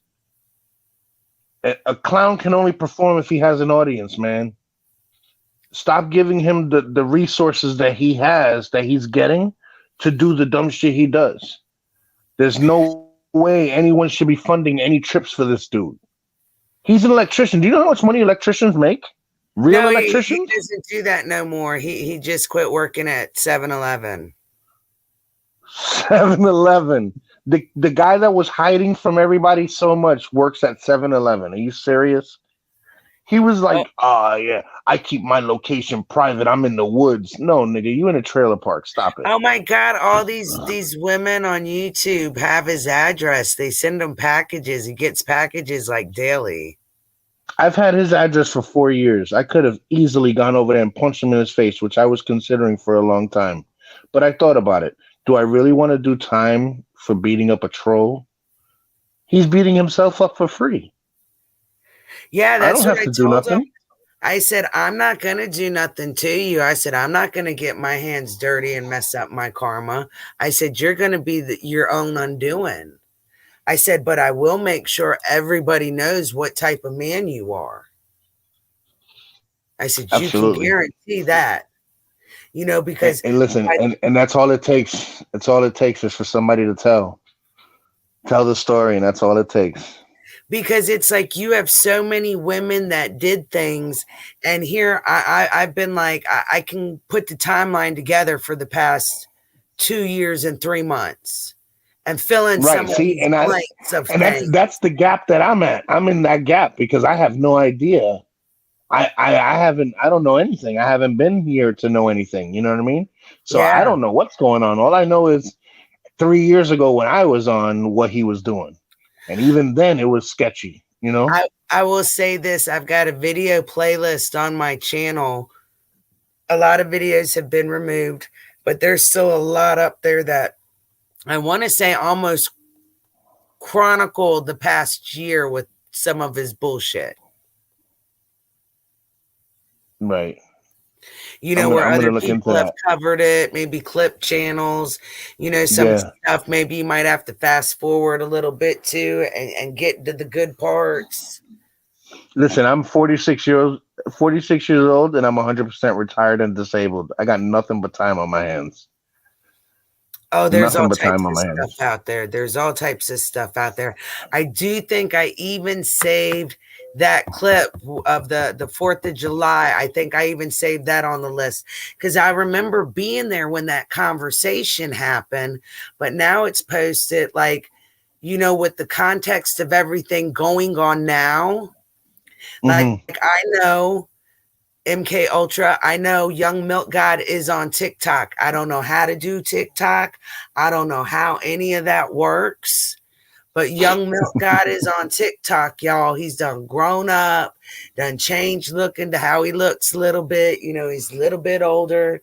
It's been a couple years since he's been up. Yes, this is staying up.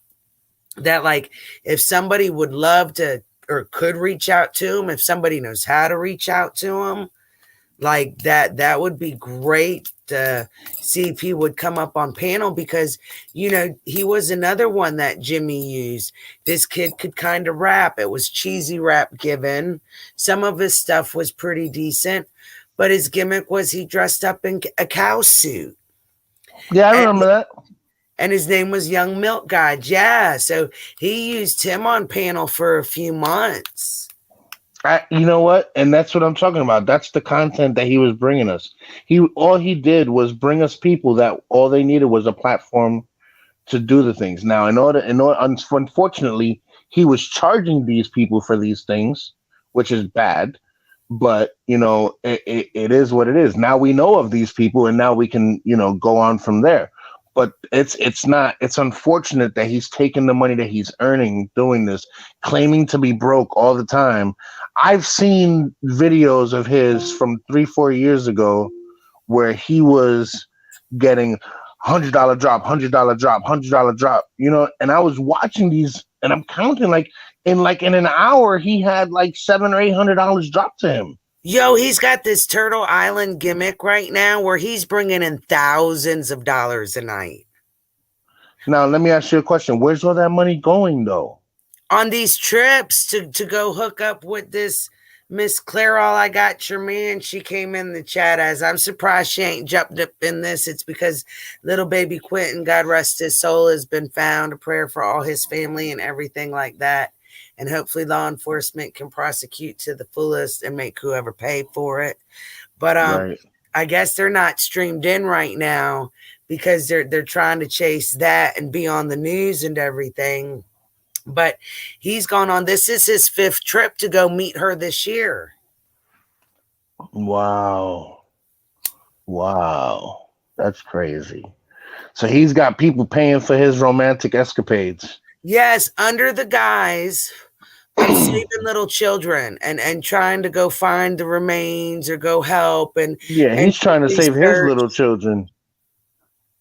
Like That's when what they he's trying. That's crazy, man. When they That's went just down crazy. to the vigil, they didn't do the vigil with all the family and the community that was doing it. They had their own little party kind of out in front of the police station with cake and kind of running around and acting silly and being goofy. Like it was a little party to them. Yeah, that's crazy, man. That's the stuff that bothers me, man. That's the stuff that bothers me, to use those sort of things that people feel so strongly about, and they're going to donate to try and help out the cause, and you're using the money to do stupid shit. It's just ridiculous. Here, all these people donated all this money to go to Idaho. Ryan Upchurch, are you familiar with who he is on YouTube and as a country singer, multimillionaire? I do, yeah. I actually used to do security for him over here in Florida when he performed in Orlando. So he started coming in Jimmy's chat. He was a lurker for a while. And one time he jumped in chat and then did like a $100 donation or something like that. Mm-hmm. Then, and of course, Jimmy exploited that. Yeah, we got Ryan Upchurch, I'm sure. And this is what makes Free to Be's thing even so much more traumatic. Like, you gave him free tickets to go see you to your last concert. I was hospitable enough to drive him around, show him around. And this is how he repaid you, how he repaid me, how he repaid all the fans. Because Ryan Upchurch donated $500 so Jimmy could get the fuck out there. Free concert tickets and $500. That means not only concert tickets, but the transportation. Yeah, his flight out there. So now this last flight to Idaho, where he went to Vegas first, and her fans flew her out there too. They go out to Vegas, celebrate her birthday the weekend after we just celebrated mine. The weekend, you know, he was physical. And then they both fly to Idaho. This is where they get caught on the stream. You know, she's streaming from the bathroom, he's streaming from the car. Mm. All this shit just popped off that day. I jumped on her stream, you know, so this is how you found out about him doing you dirty on live? well, no, I kind of confronted her on her live because, you know, she came at Sierra for being scared to not speak out to her. But like, this woman never called me on my fucking phone. She never responded to me on Facebook. Like, I hit up the bitch's phone number.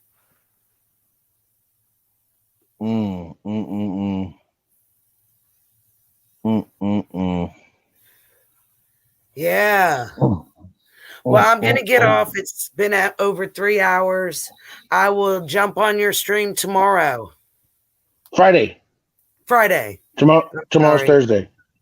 I need a day to prepare. I need to get into absolute silence so I can get into character. Yeah, and then everybody can take a day and let this all absorb in. Maybe watch it on replay or something. Just think about it. Take some notes. Take some notes. Word, take some notes. If you guys want anything, you know, want to talk about it, take some notes and come on my channel and we'll talk about it on my channel. Because I'm just like I said, everything else has hit me, but I kind of saw it coming. But the free to be thing, that's got me. I'm livid, man. Like that's crazy. How can you take somebody who treated you so well after all these years and do something like traumatize her for something like, and she's traumatized for life. Yeah.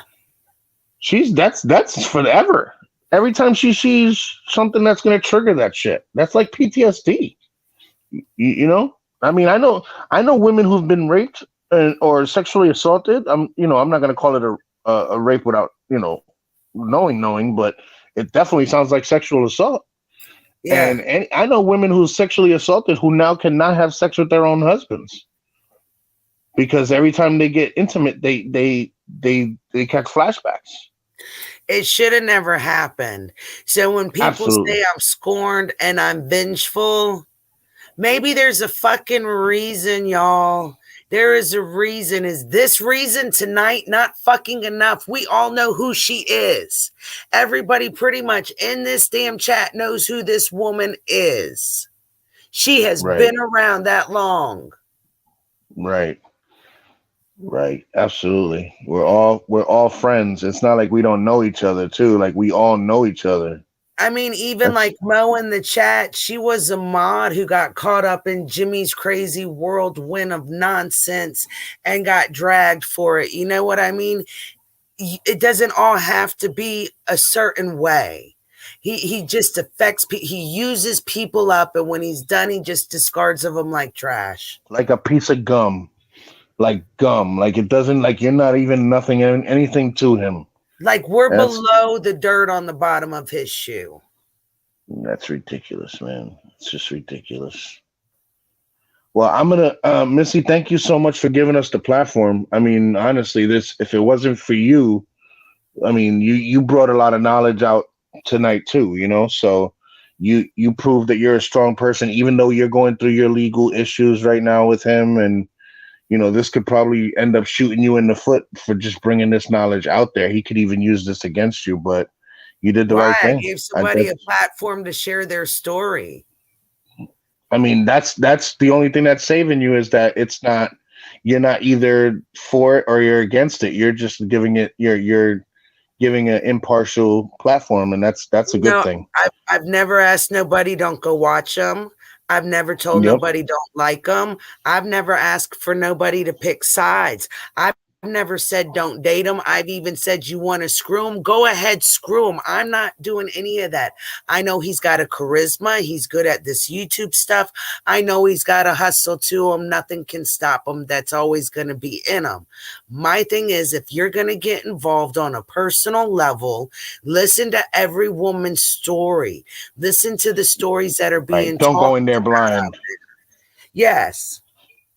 Keep Absolutely. your eyes open Absolutely. and your ears open. Just be on alert. It's not going to be happily ever after. You're never going to move in with him. He's not going to move in with you. Y'all aren't going to get married. And when he's done with you, be prepared for it to be nasty. And if by any chance you're in a compromising position, be prepared that you might be recorded. Your information. Oh, and if you come from any wealth, shared. If you come from any wealth, if you have a history of having any money in your family that might end up coming your way, believe me that if he sees you, he sees that too. He's not just feeling you because of you. He's feeling you of what he can get from on you. Women with money. He targets them. I know. That's what I'm saying. That's exactly what I'm saying. That's exactly what I'm saying. Let it be known that if you come from money or you're well off or even satisfied in your life, where you can donate a couple of dollars to help him out, he'll use you until there is no money to donate, and then he'll forget all about you. And he'll forget all about the things you did for him. Whether you're a man, a woman, or in between. It doesn't seem to matter with him anymore. You know? No. So it's kind of sad, but it's best that it be out there so that people can make their own decisions. I'm not telling you to choose yes. I'm not telling you to choose no. I'm telling you to take the education before you make the choice.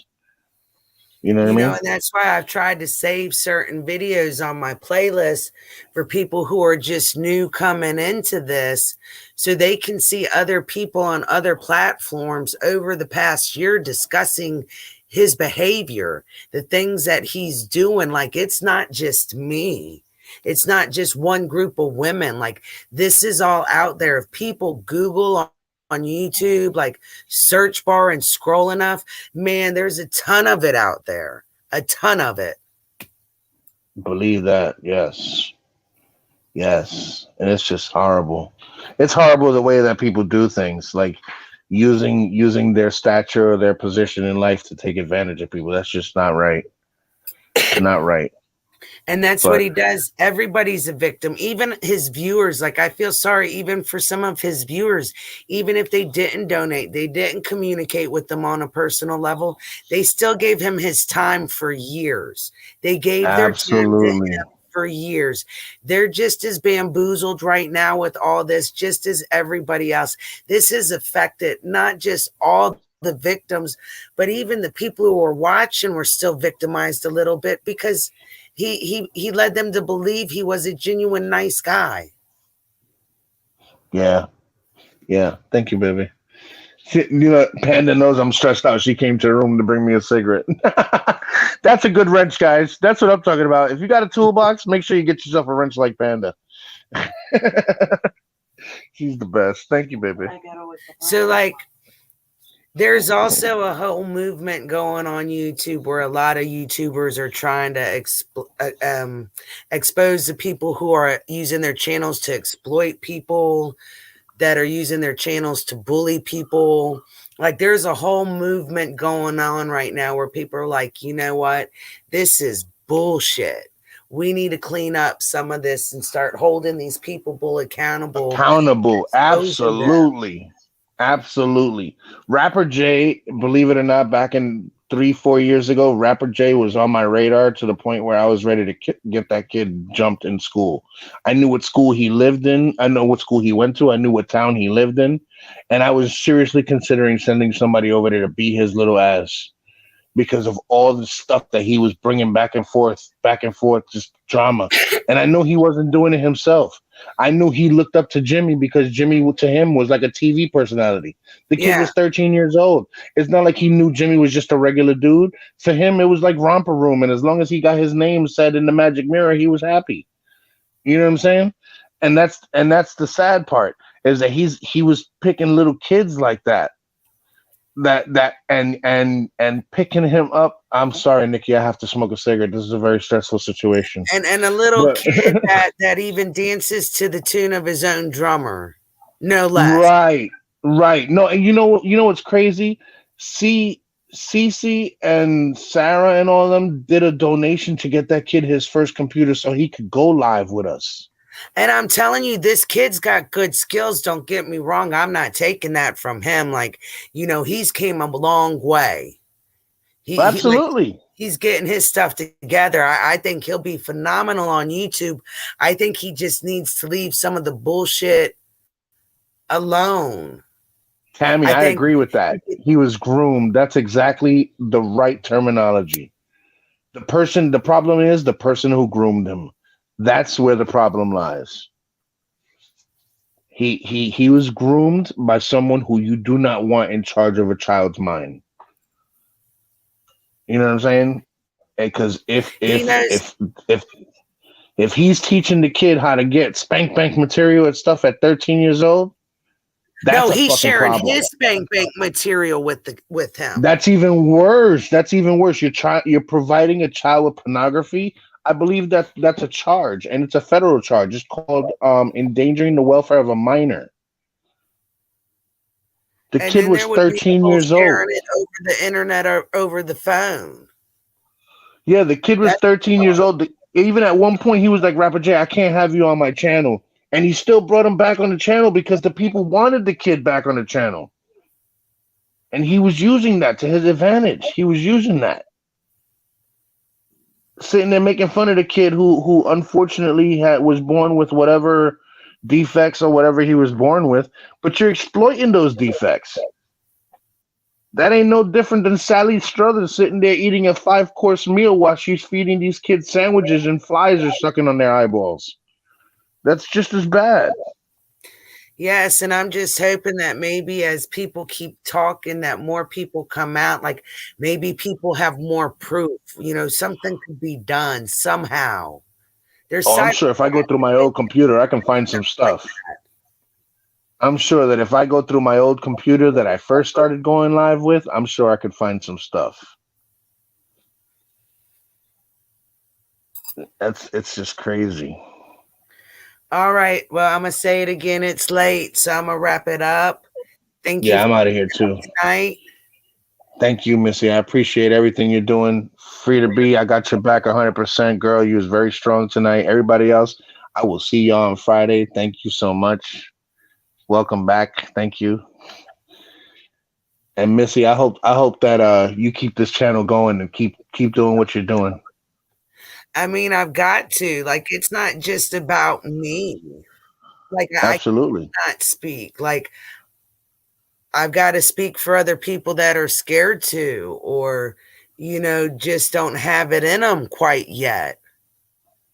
Right. Got to be there for them, man. You got to be there for them. Show them that they're not alone. They have a support system. That's what it's all about. Friday at 10, we can pick up more discussion, let everybody digest everything for a day. I think tomorrow I'm going to take the day off of YouTube, have some time to myself, digest everything that was shared this evening, take a day off in memory of little Quentin and, pray for his family and that there's swift justice brought to things. And again, I appreciate everybody who showed up tonight in the chat, everybody who stuck around, everybody who's, responded. It's Domestic Violence Awareness Month. It's Breast Cancer Month. It's a month to go forward doing great things. We have Halloween coming. Like, we could all have some fun around that time or something, maybe a little bit lighter things. And, I just appreciate y'all, and I appreciate all the love and compassion that you gave tonight, because that was very difficult for her to relive, especially knowing that going forth, people are going to troll her, people are going to say things, people are going to harass her. Like, it's not just coming out tonight to say this, that, there's still more to come from it all. So just maybe tonight, if y'all pray or spiritual, however you worship, if maybe we can just give some up for Free to Be and give some up for Quentin and his family. And I'll see y'all Friday over in Small's room, Friday at 10. All right, y'all have a good night. Thank you for coming out.